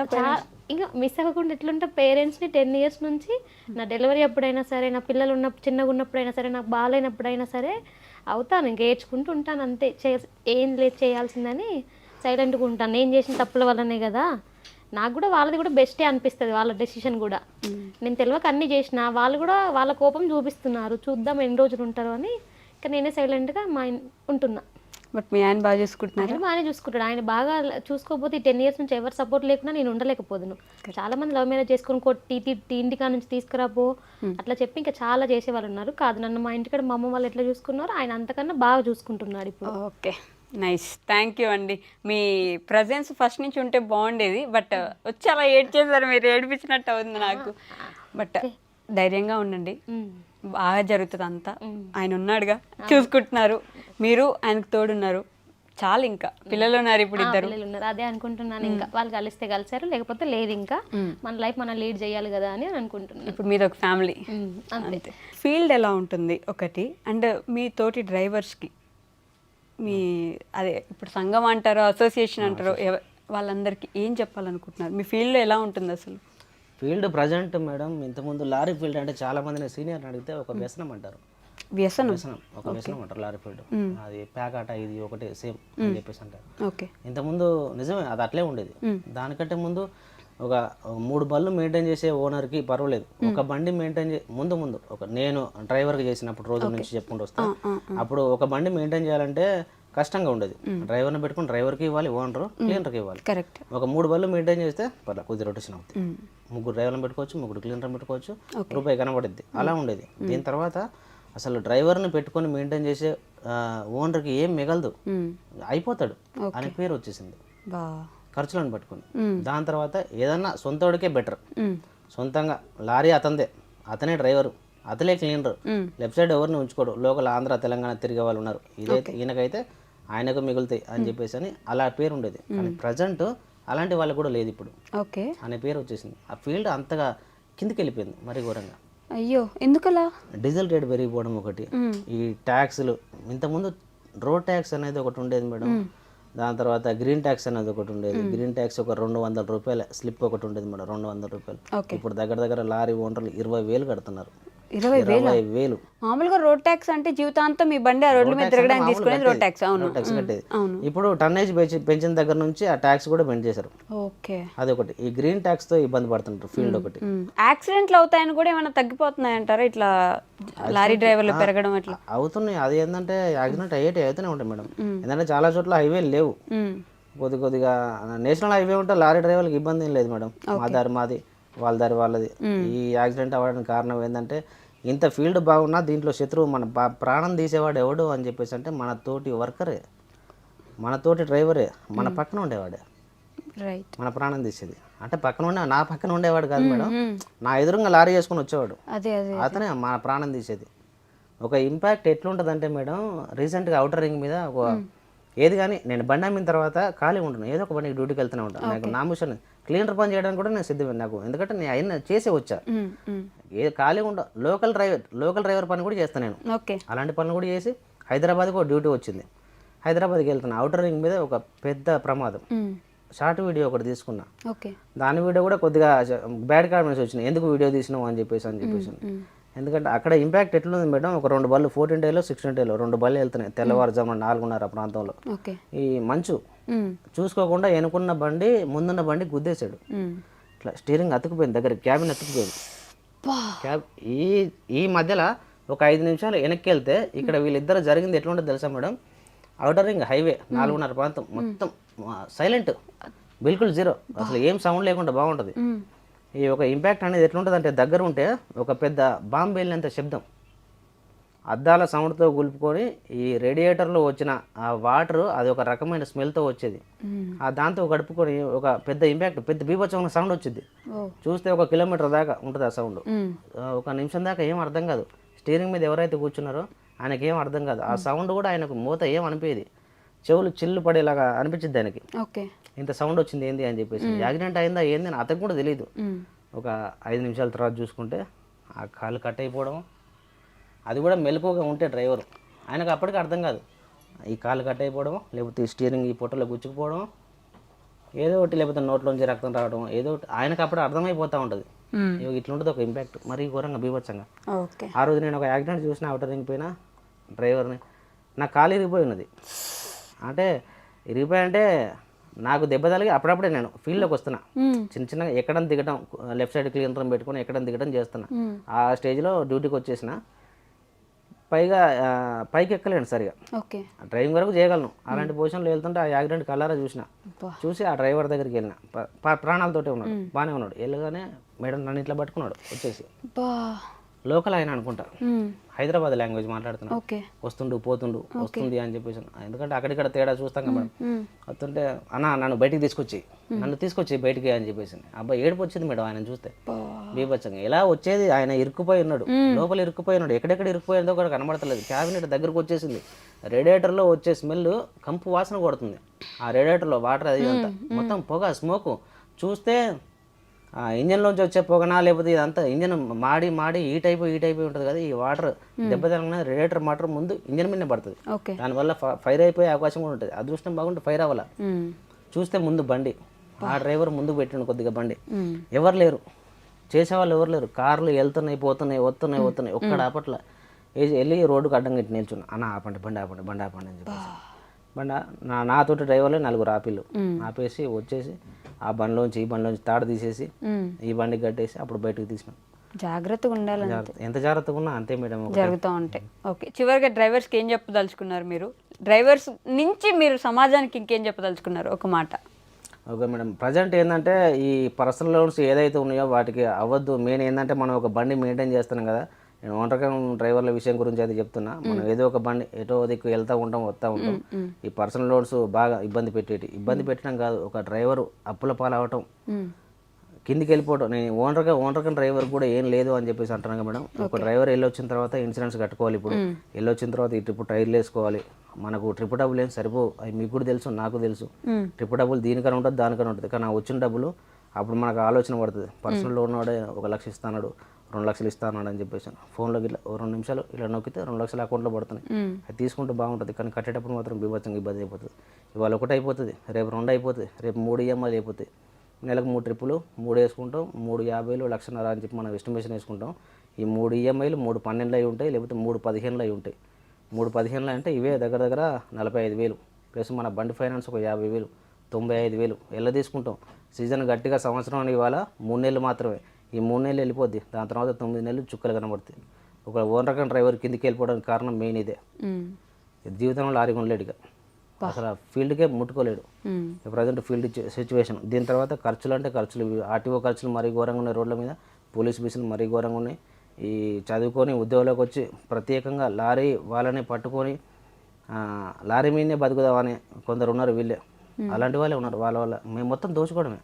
ఒక లారీ లెక్క ఇంకా మాట్లాడేది చాలా ఉంది కానీ మేడం, లారీ లెక్క చూసుకుంటే ఒక డ్రైవర్కి ఏం మిగులుతుంది, ఓనర్ డ్రైవర్కి కరెక్ట్గా ఎస్టిమేషన్ వేసి ఒక రూట్ ఎంత మిగులుతుందండి. మీరు ఒక క్వశ్చన్, మీరు పలానా వారణాసి తిరుగుతున్నారు కదా, యూపీ తిరుగుతున్నారు కదా, ఒక ట్రిప్ మీకు ఎంత వస్తుందని మీరు ఒక మాట అంటే దానిలో ఒక లెక్కేసి ఇట్లా ఏదైనా పక్కన బ్లాక్ బోర్డు పెట్టుకొని మేడం ఖర్చు ఇంత, నన్న లాభం ఇంత, నేను సింపుల్ ఒక లెక్క చెప్తా.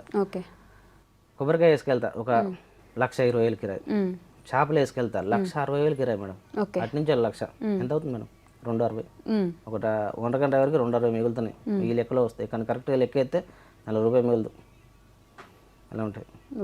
260, 2,60,000, 1,60,000 ఇటు నుంచి తీసుకెళ్ళాం, 1,00,000 రూపాయలు అటు నుంచి తీసుకొచ్చాం. ఓకే.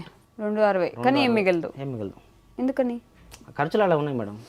అవన్నీ ఒక ఎస్టిమేషన్ అయితే ఏం మిగులుద్ది అని పాయింట్ ఒక మనం తప్ప అందరూ బతుకుతారు దీంట్లో. ఓకే. అందరు తప్ప జాగ్రత్తగా ఉంటేనే ఓనర్ డ్రైవర్లు మెయింటైన్ చేయగలుగుతారు. పర్సనల్ లోన్ల వైపు అయితే అసలు ముట్టుకోవద్దు. ఓకే. నా ఫ్రెండ్సే ఉన్నారు వాళ్ళు వీళ్ళు తీసుకొని ఇబ్బంది పడేవాళ్ళు. అది మ్యామ్ జాగ్రత్త మెయింటైన్ చేసుకుంటే అవుద్ది. జాగ్రత్త మెయింటైన్ చేసుకోండి అంతే. ఓకే అండి, థ్యాంక్ యూ సో మచ్. నమస్కారం అమ్మ, మీరు బాగుండాలి, ఇంకా బాగా ఎదగాలని మనస్ఫూర్తిగా కోరుకుంటున్నాను. మీరు మళ్ళీ వీడియో స్టార్ట్ చేయాలి త్వరగా. మ్యామ్ అంతే. ఓకే అండి, థ్యాంక్ యూ. తప్పకుండా.